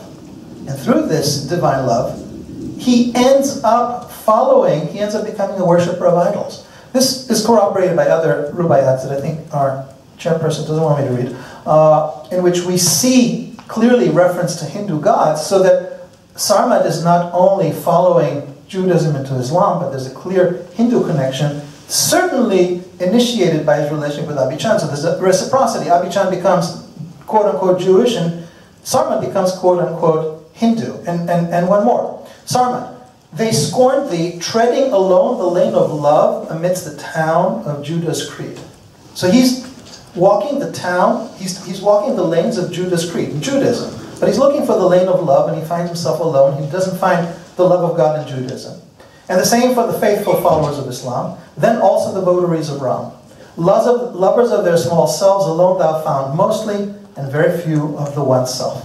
So Sarman is reporting, he's traveling through all the religions, everyone is practicing their little religion. So we'll be talking about these last few days in this conference, people practicing little religion, right? The Rabbinate and whatever. And then there's a greater religion, there's a religion of love, there's a religion that unifies, and he's looking for that religion of love and he can't find it because they're all practicing little religion. So he's describing his move from one religion to another as search for a higher religion, for a religion of love.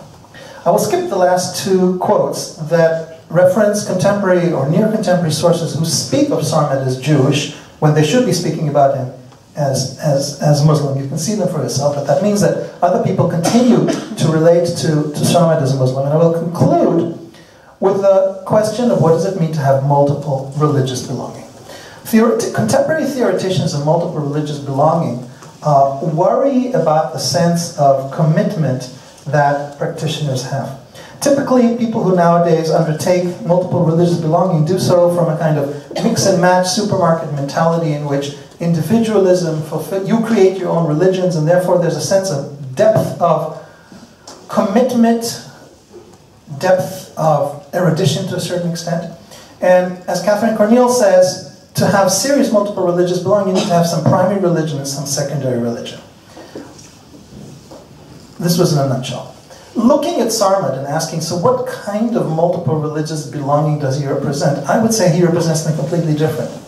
We see from the Dabistan that he remains literate. We see that he remains engaged. But his engagement is not to the Filipino community of Orthodox practice or to the chief rabbinate's Chabad or to any other official body that didn't exist at the time. It's subjective, and I think the subjective dimension of identity is very important. But it's also knowledge and teaching based, and therefore through the teaching he's able to communicate his continued affiliation. Through teaching, through self-identification, he can speak multiple religious languages, unified by the language of love and by the experience of mystical love. So through the experience of mysticism, he's able to unify different religions to which he belongs, but so to speak, from a higher vantage point. Now, when someone lives a reality of synthesizing and bringing together multiple religious traditions in an experiential way, drawing on their knowledge, and yet presenting at times one voice and at times another from this perspective of love, do we speak of this phenomenon as conversion? And what I'd like to conclude with is the simple argument that we should, the language that was used initially by the Dabistan and then picked up by Fischel and by other, especially Jews who wanted to re-own Sarmad is not correct. Sarmad is not a convert in the sense that our proceedings here are going through. Sarmad represents a different kind of phenomenon, a phenomenon of multiple religious belongings. It could, in theory, sometimes take the form of conversion, but he's not someone who converted from one religion, then to another, then to a third. Hindus, there's a list of prominent Muslims on the internet, a list of prominent Muslims who became Hindu. Sarmad is one of them. He didn't convert first from Judaism, then to Islam, and then from Islam, and then... No, he went about his business of religion in a whole other way. Mystical, synthetic, love-oriented. We would call it today spirituality. And in that sense, Sarmad is very much a prototype of a lot of what's happening in the Indian subcontinent, with Jews visiting India, not renouncing their Judaism, but finding new forms of religious identity. And conversion isn't the category by means of which to describe that. Thank you so much.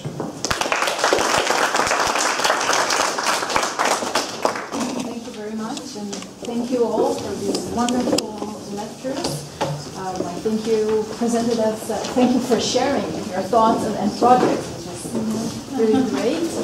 And thank you all showed us that conversion is never one thing. It's so colorful and different, and our perspective also forms the questions that we ask. So, questions?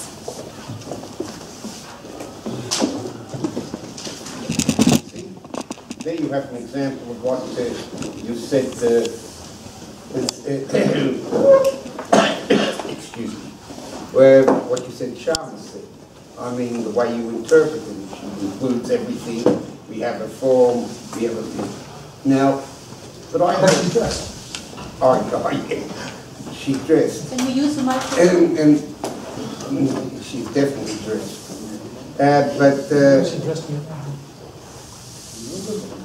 But what I want to say. It's technology, doesn't Doesn't believe in religion. Okay.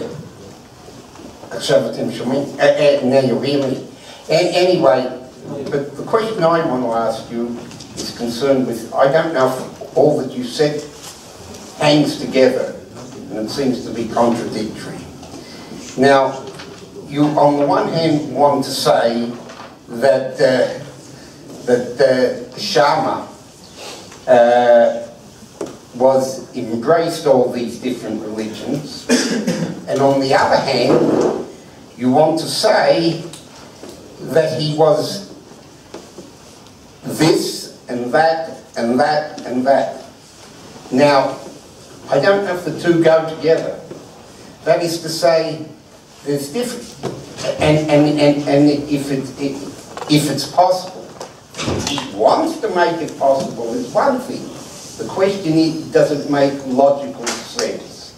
Look, can one be, you know, there's some professor, Roy something, at Harvard who's in the business school, who's a Jew who claims he became a Catholic to be a better type of Jew.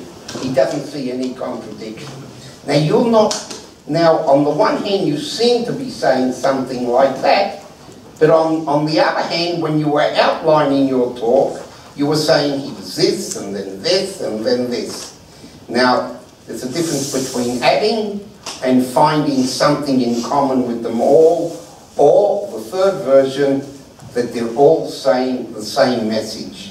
And so, could you tell me what it is you're saying?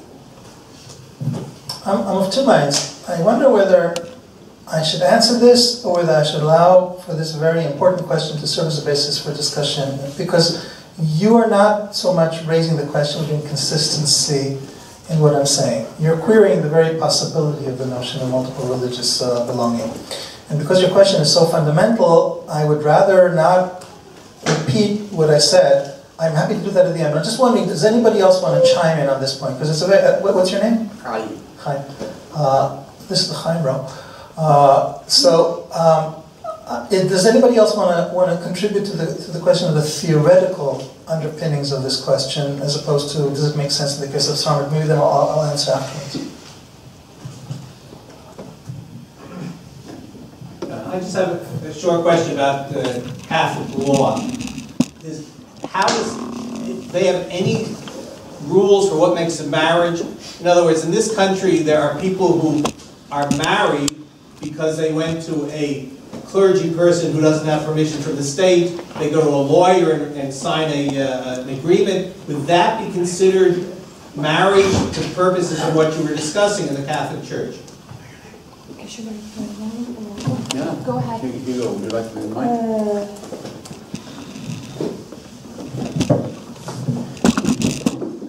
Yes, the Catholic Church would consider that a marriage, but since this type of dissolution cannot be accepted by any secular state I can think of, because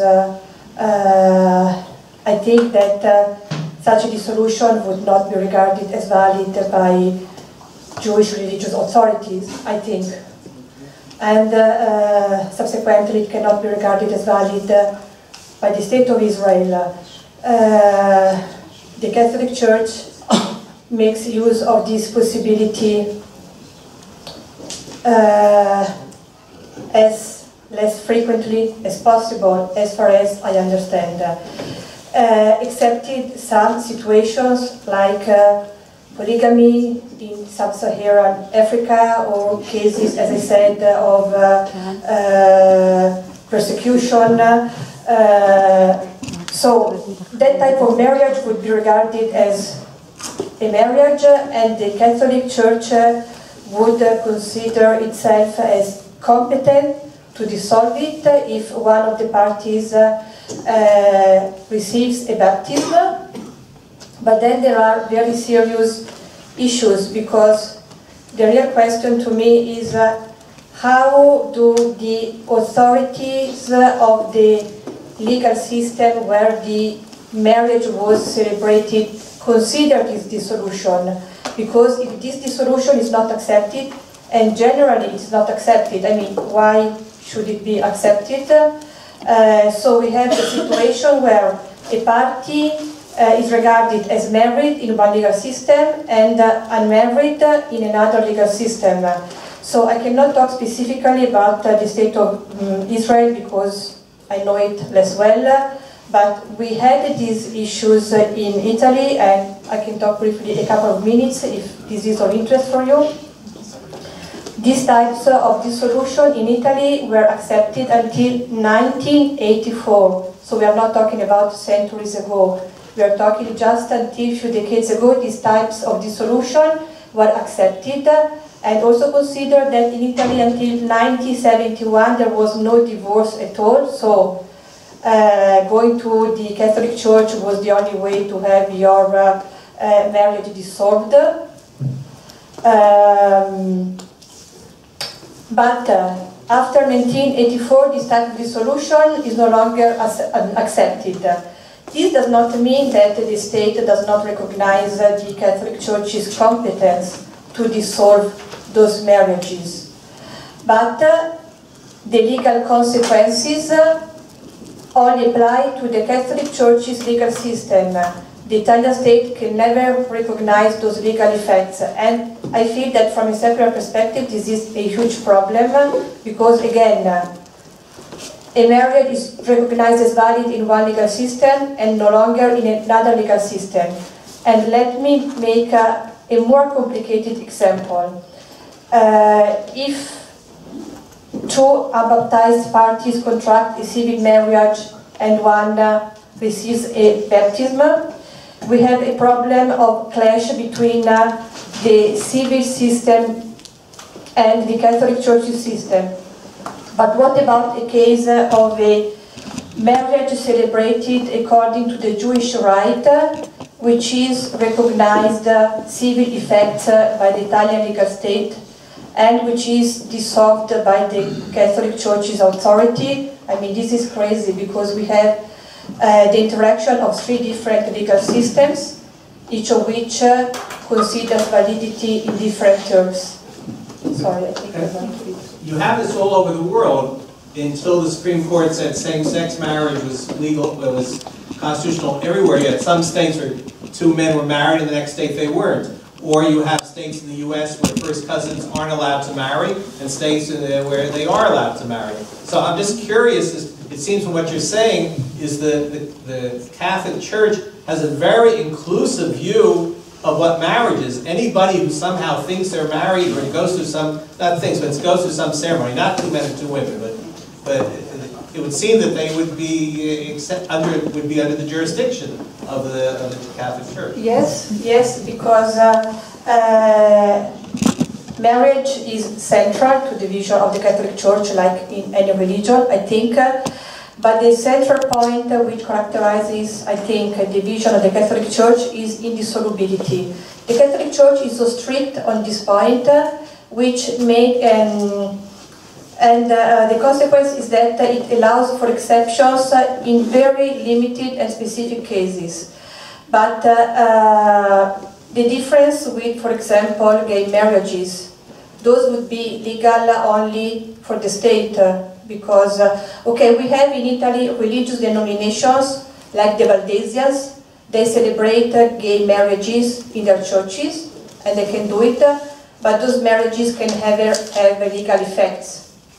But the problem is, I have a marriage which is recognized by the state and is dissolved by a religious authority, and dissolution is not recognized by the civil state. I'm thinking about consequences on the offspring, patrimonial relationships, so that's something different from gay marriages. A little behind Dennis and Rafael and Alex. Shall I come up? Yeah, sure.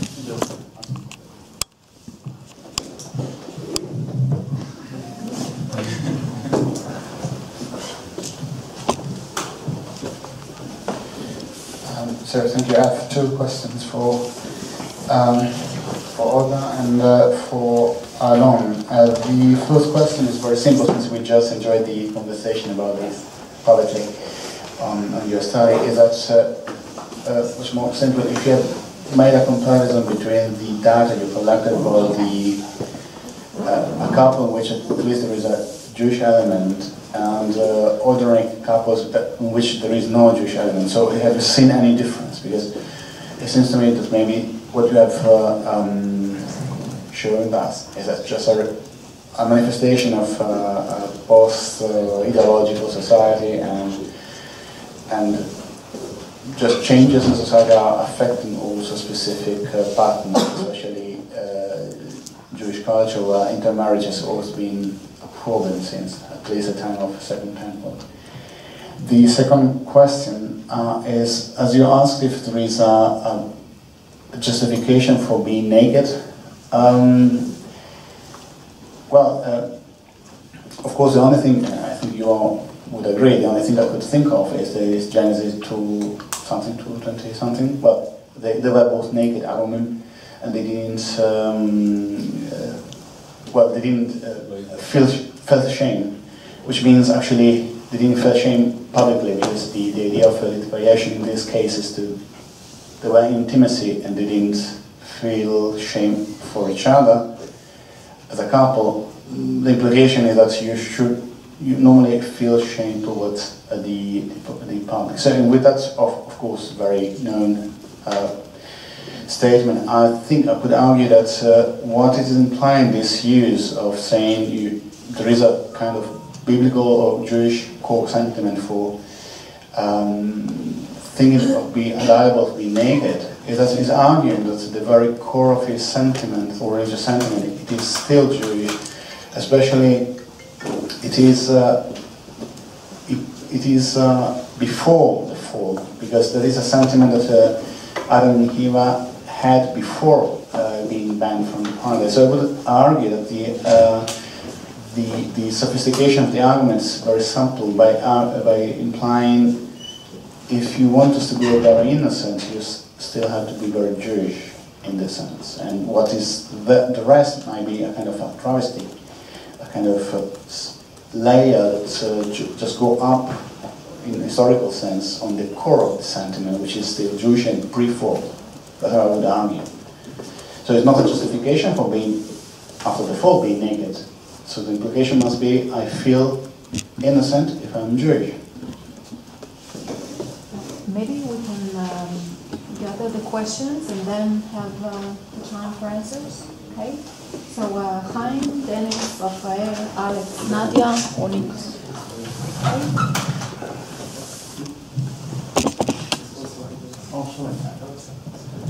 Okay, so thank you. I'll try and be very brief because other people want to ask as well. And Alon, this comes to you, but also to Olga in a way. And it's a continuation of what you asked.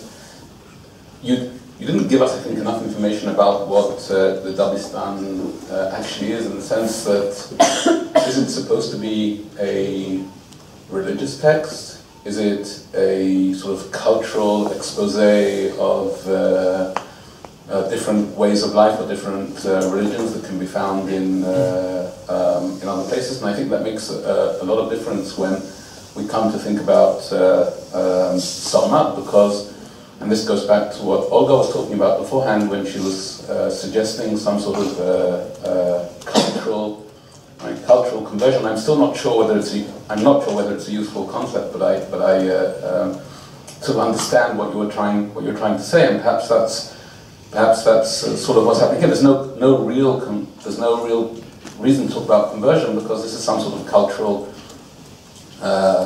exploration or cultural, I don't know, I wouldn't want to say relativity, but some sort of attempt to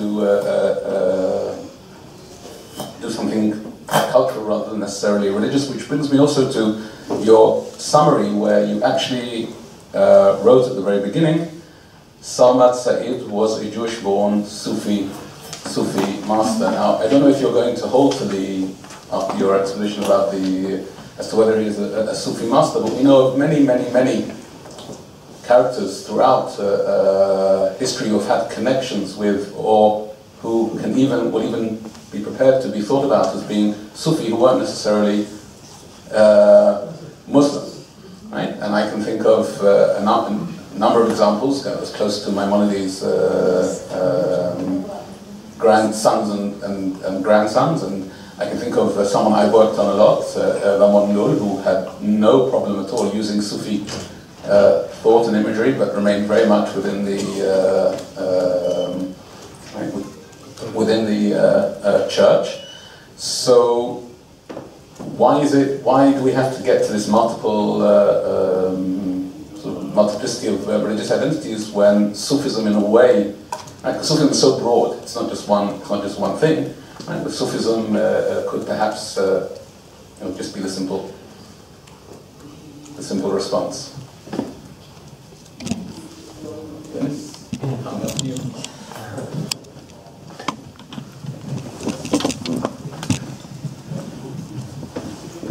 Thank you. Yeah, I would also like to comment on the Dabistan Mazaheb. So thank you very much for your talk. Well, the broader context is that this work takes up a project of the Mughal rulers at the time, because they wanted to create a sort of divine religion, Din-e-Ilahi, that it takes up different religions and produces something like as you put it, like a religion of love. So there was a political context to it, and so we can ask if it's multiple religious belonging or rather mystical experience that unifies different religions and scriptures and approaches. But I will also want you to point to that question, if that this Dabistan Mazaheb serves a particular purpose, and of course also that chapter serves in that sense, that it is a religious part of the Mughal religious policy to create such a unifying religion, and so it's more a comment than a question, but I think it's important to see this chapter also in the context of a larger Mughal project. Maybe I should answer. I'm getting too many questions. We have about 3 minutes for full. No.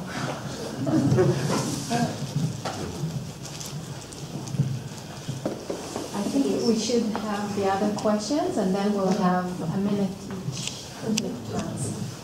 Choose your question, your answers. All right, I'm just going to talk about the microphone. Two questions, one for Olga and one for Rossella. The question for Olga, which is kind of just a quick question, is do you see any kind of formal agents of cultural conversion in the way that often come up with religious conversion? And could you talk a little bit about kind of the potential mediating roles of institutions? Or is this something that primarily happens outside of those confines and structures? And then the question I have for Rossella, which follows up on your question, is I still don't quite get like what the problem is if the state just didn't, were consistent about which marriages and dissolutions it recognized and which it didn't, right? I mean, never mind the question of different jurisdictions in the United States. If a totally private group of people wants to have its own set of account books of who's married and who's not married, so fine, that's the whole story. So there's one system where it's like that, and one system where it's like that, and for the legal questions that devolve on that, it would belong to that, what's the problem? There's one more question, right? There are three more. For Olga, question about methodology.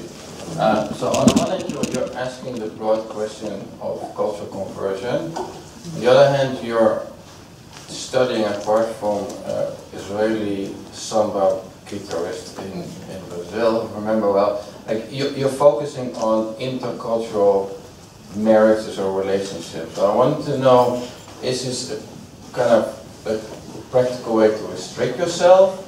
Or is there something specific about relationships that contribute to what you're trying to find out?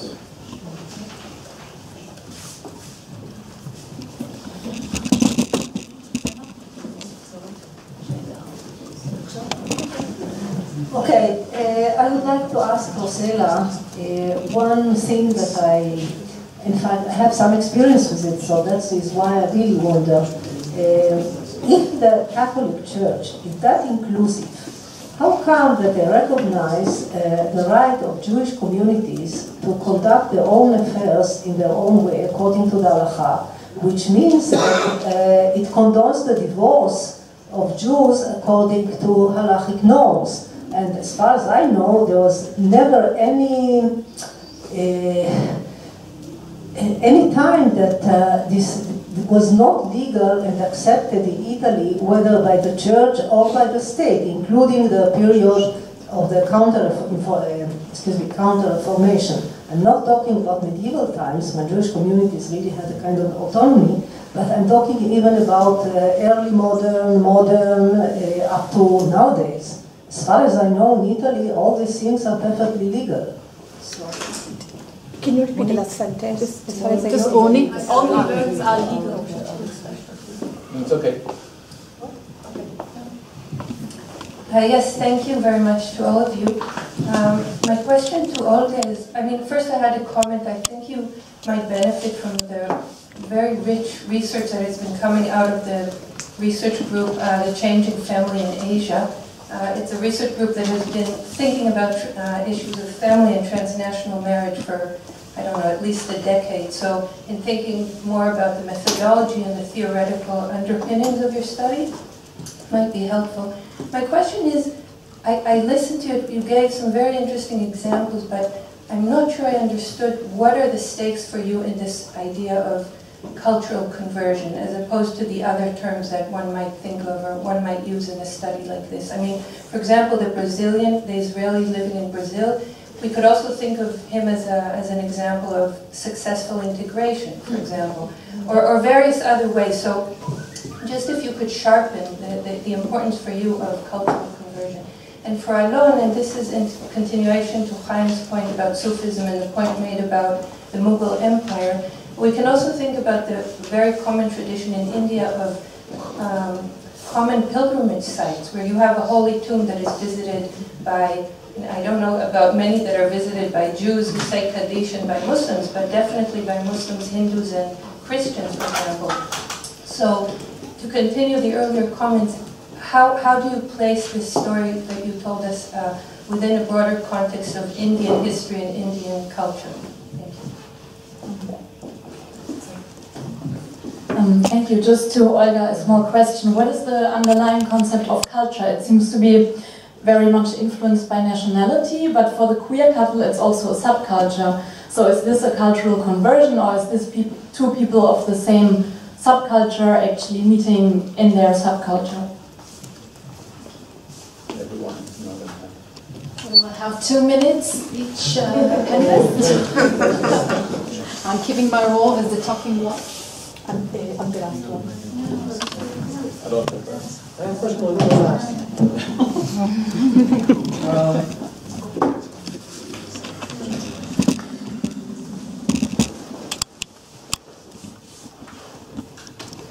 I think the key question that I want to tackle was the question of Mughal ideology. Sarmat is operating 2 generations after Akbar's attempt to implement the Din Ilahiyat. The project did not flourish. Consequently, it's a project that does not grow out of Mughal ideology. It actually grows out of a Persian group, an offshoot of Zoroastrianism.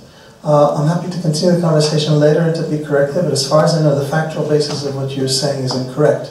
And therefore, even though the ideas belong to the same part of the world, generally speaking, but in terms of pinpointing them, we're talking about a later development that's independent. It can impact, but even in fact, when you look at the commingling of oceans, which is Darashiko's important work that he tries to bring together Hinduism and Islam, and he lists all his teachers, even there, Sarmat doesn't appear. So Sarmat appears very, very late in his life as a secondary edition, and therefore these are 2 independent projects that have some common ideology, and as other comments have already suggested, there is something in the Indian subcontinent that lends itself to that. But in the case of common pilgrimage sites, the common pilgrimage site, each one is approaching that pilgrimage site with different understandings. One is going there for the Sufi sheikh, and one is going there for the goddess, and one is going there for the apparition of the Virgin Mary, and they have the capacity to read the same power of the sacred and translate that into their own world. So there is certainly a greater openness to that kind of activity, but when we try to move and to understand what that is, we get to something else. Now, in terms of I have 2 Chaims now, which is why Chaim is a word that's in the plural. Chaim Hames asks about the purpose. Well, there's the whole point that I shared here is that whereas the Dabistan was viewed as a kind of encyclopedia, therefore suggesting neutrality, recent research, and here I cited Daniel Sheffield, suggests that it's actually an ideological work. And that ideological work is to justify religious pluralism or to show echoes of the Kaivanites' worldview through their various informers, and that's why I suggest that in fact there's this overlay of their ideology on how Sarmat is presented. Now, when you consider that the description of Sarmat as a convert appears there, then you can understand where that's coming from. Now, does Sufi help us? I don't think Sufi helps us because the Sarmat is judged by Sharia court to death based on Muslim standards. He's not a kind of a Sufi Sam, a Jewish who's spreading Sufi ideas. He's operating in a Muslim context as a Muslim. He can operate possibly in other contexts as something else. And my argument is, even though he's still operating in a Sufi context as one thing, he can be many things to many people. But therefore Sufi doesn't solve it. But that brings us to Chaim Arantz's question, which is, then how exactly do you construct the ideology that justifies it? And I think that's a challenging question. Chaim helpfully wrote for me the 3 possibilities, and the first 2 possibilities that suggest could both be relevant here. The first one he says is, all religions saying the same thing but in different ways. So then you affirm a fundamental commonality that allows you to move between the different religions. Or there's something, one thing which is common to all the different religions, which is really variations on the same idea. And I think Sarmat would say yes, it's love, and through love a union with God, and that union with God then allows you to be in different religions. Now, had he only stated that would have been fine. But we have indications of stronger religious belonging. We have it both in his poetry and in witnesses who refer to him. Indication of the fact that he was what we call something, therefore he converted. And what I'm trying to say is that if we apply a criticism of the ideology of the text, and B, trying to identify the text past its mistakes and to recover what might be the original person, he himself would have applied a different notion of identity. And even though his environment might have applied a stricter criterion for religious belonging, he would have applied a looser one. And here I introduced two categories in order to understand what those looser categories. One was self-identification, and other is knowledge that allows you to speak as the insider. And therefore, those two categories I suggested were replacing the sense of formal practice and ritual practice, and etc. So I tried to construct something different. And if it didn't come out well, then maybe the idea of condensing a full seminar into 20 minutes was not a good idea. I'll answer the question about the stakes, and I think everything will come from that. I've chosen to explore cultural conversion as opposed to acculturation and integration because of the voluntary and the emotional nature. And that's why I think it's useful when we're talking about transnational marriages, is that these other categories also exist when you study transnational marriages, when someone's integrating into the majority culture society. But I think today, with much culture online, and this also relates to institutional, with the possibility of international schools, with the possibility of homeschooling, with very many things, the voluntary nature and the emotional connection are important. And that's why I like the term conversion. In this case of this Brazilian, it's not simply that he's integrating into Brazilian society. He moved himself from one place to another and deliberately adopted these practices out of an affection for these practices and a sense, and here's the other important element of why I think conversion is a useful category, he considers Brazilian culture to be superior to Israeli and Jewish culture. And he's very categorical about that. And so that's the other thing and you know, perhaps in wanting to be too economical in my time, I didn't explain that enough, but one of the other questions that I'm looking at, and that was the distinction between majority and hegemonic, or is that the majority culture is not necessarily the preferred culture or the culture that looked at best. And so we have instances among the examples I've looked at of people who may be living in Israel, but who have, for all intents and purposes, already gone through a cultural conversion by their cultural consumption. The last two deal with Alexander's question and also with Federico's.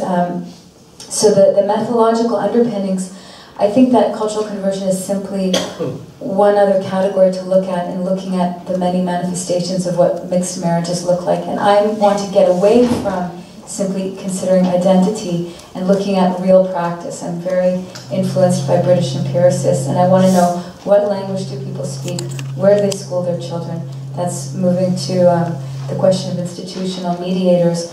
What are their real practices? And getting to your question about subcultures, of course the subcultures come in there, right? We may have a quote-unquote transnational marriage using my definitions by citizenship, but we have two people whose cultural consumption has already been the same for years. So my project in delineating, in using the concept of cultural conversion, thinking about that has helped me to come up with a questionnaire which I hope will give us a lot more clarity, like empirical, not just talking about multiplicity, multiculturalism, multiple identity, getting down to brass tacks on that, what that means in terms of cultural practices, language, social networks, job, relationship. And that finally goes to Federico's question. I'm not necessarily interested here in making a normative claim. And there is data, by the way, so there's a quantitative aspect and a qualitative aspect of the study.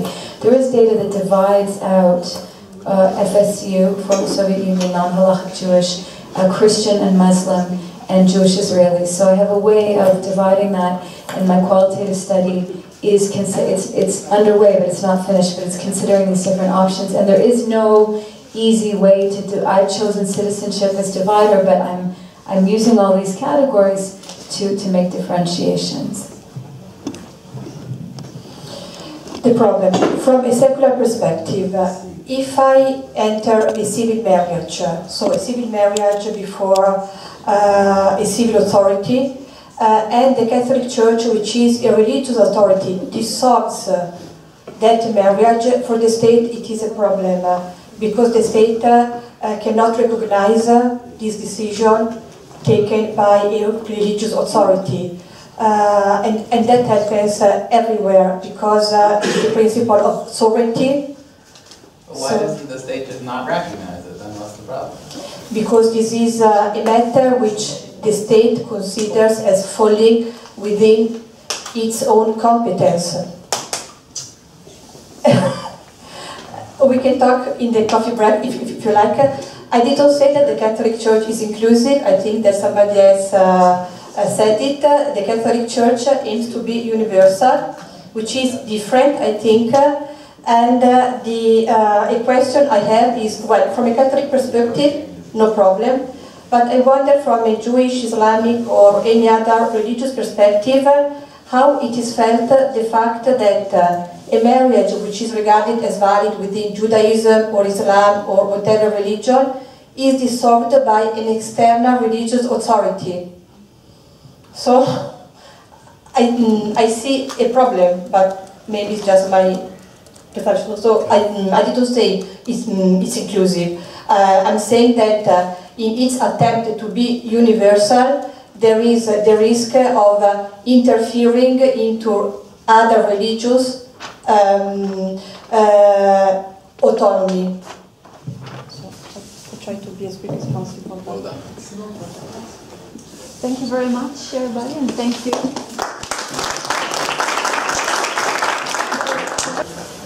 Let me begin my final remarks by remembering Peter Leonard's quotation of one of Umberto Eco's books in his talk on the romances of Alexander the Great.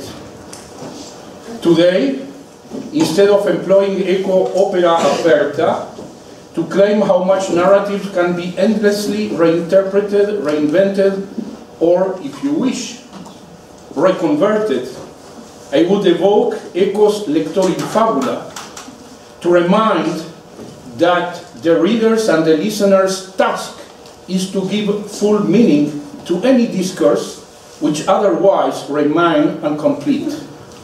In my case, however, this incompleteness does not mainly come from the speaker's narrative inherent shortcomings.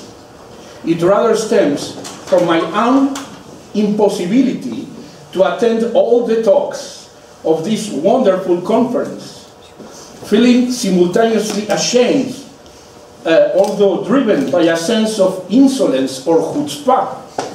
I will not summarize the lectures, rather, I will share with you a very few general thoughts on the meaning of the title of our meeting, Conversion Then and Now, after listening to most of the lectures. My first focus of attention is around the concept of religion conversion. Everybody sitting here will certainly agree that conversion is a heavily loaded concept, which not only is Paulinian, but also Augustinian, understood as a process of profound spiritual transformation. Instead of throwing this Christian term into the trash of the so-called Western hegemonic imperialism, we still use this concept because it's useful, provided we deconstruct and adapt it to the different religious, cultural, geographical, and historical context, thus avoiding at the same time William James' reductive romanticization of conversion as a phenomenon of merely individual interchange. The task of the historian is precisely to avoid any essentialist reification of the concept of conversion.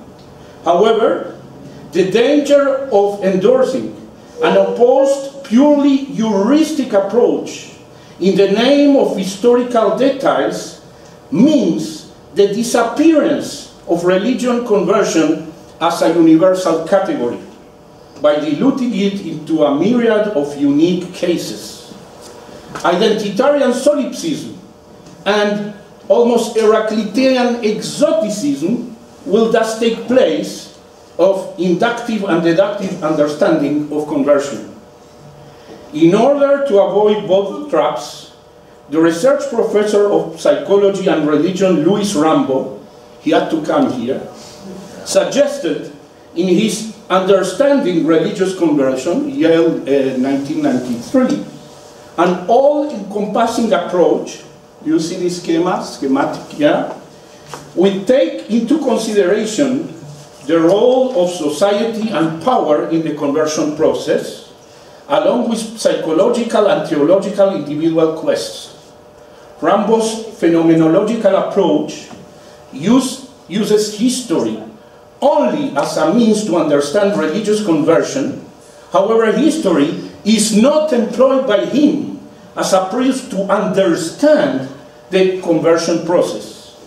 That means that history turns to be a servant of social science, or seen in another way, historia ancilla sociologiae. I wonder if such humble auxiliary role is enough to justify a conference like this one. If by then and now we mean the existence of a longue durée basic phenomenon, this conference will show how little historical time is a real factor of profound religious change. Thus, an almost historicist perception could erupt from the very foundations of our historical-oriented meeting, like a disciplinarian fifth column or volcano.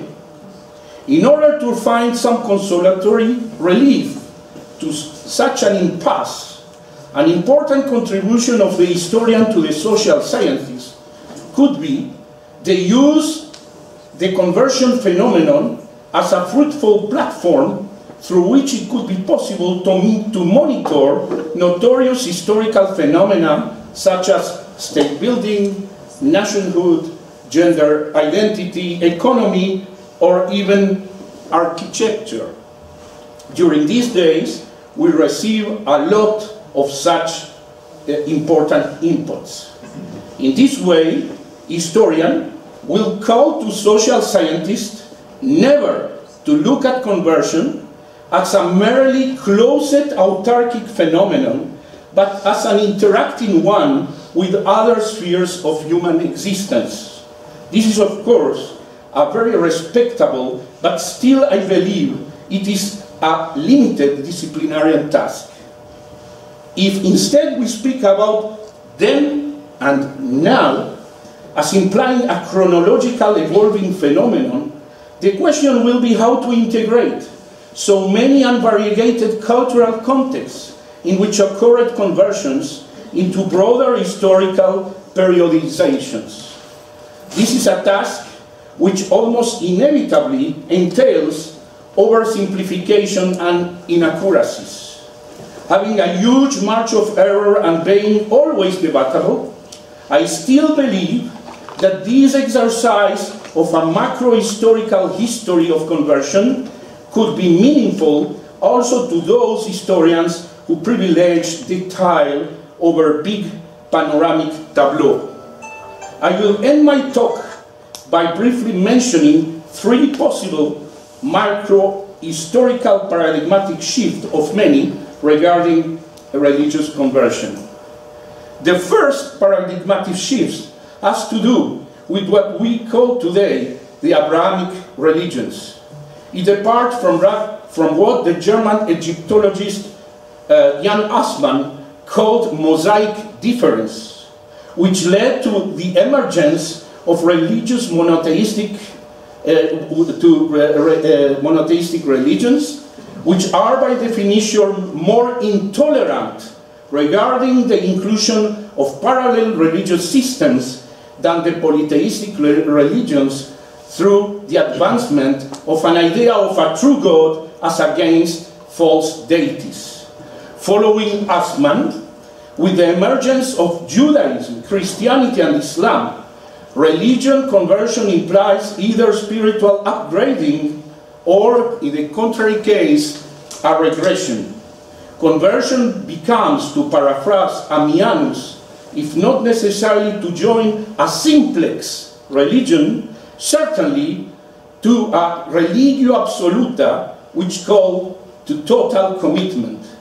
A second complementary paradigmatic shift is what the German philosopher Karl Jaspers called the Axial age. in religion and philosophy, which appeared in different contexts such as Persia, India, Judea, China, and the Greco-Roman world from the 8th to the 3rd century BCE by advancing the idea of consciousness. Conversion now turns to be an ultimate expression of the self. The axial age, however, was for Jaspers limited in time and achievement, being, I quote, an interregnum between two ages of great empire, end of quote. Thus, spontaneous conversion quickly became the Janus phase of coercive religious conversion, especially after a political imperial application of the Mosaic difference in the name of a mandatory human salvation. A third paradigmatic shift has mainly to do with modern and contemporary Western societies, although it was and it's still disseminated around the world through imperialism, mission, capitalism, and globalization.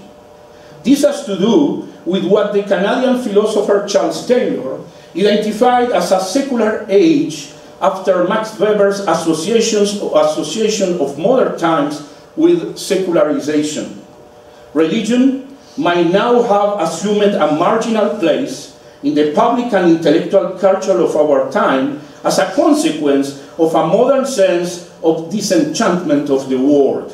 However, secularism does not necessarily mean the death of God for many modern men and women. Quite the contrary, precisely to avoid the trap of a disenchanted, estranged existence, religion conversion aimed to re-enchant the world from within. In this sense, one of the paradigmatic shifts provoked by secularism is less the shift between different religions and more of living non-belief to religion as part of a quest for authentic meaning. This shift from God to the believer also explains the contemporary combination of diverse spiritual heritage altogether. The search of a more authentic and mysterious meaning of life, however, also entails the danger of leaving aside initial autonomous quest of meaning for the submission to closer religious systems which appear more authentic for being less rational. In other words, modern secularization brings to the conversion process, on the one hand, a more heroic role of finding altruistically the divine spark in a disenchanted, God and hidden world, but at the same time, modern conversion is particularly threatened by the spell of an uncritical reincantation of the world through religious fundamentalism. Contemporary globalization and multiculturalism just exacerbates both ways of experience today religious transformation, the sublime and the fanatical. My aim today was not to forcibly convert you to Assmann's, Jaspers, of Weber Taylor's paradigms, but that just to spread the word of the salvific benefits of a structural way of conceiving history like a patient, tolerant missionary historian. Thank you for coming here.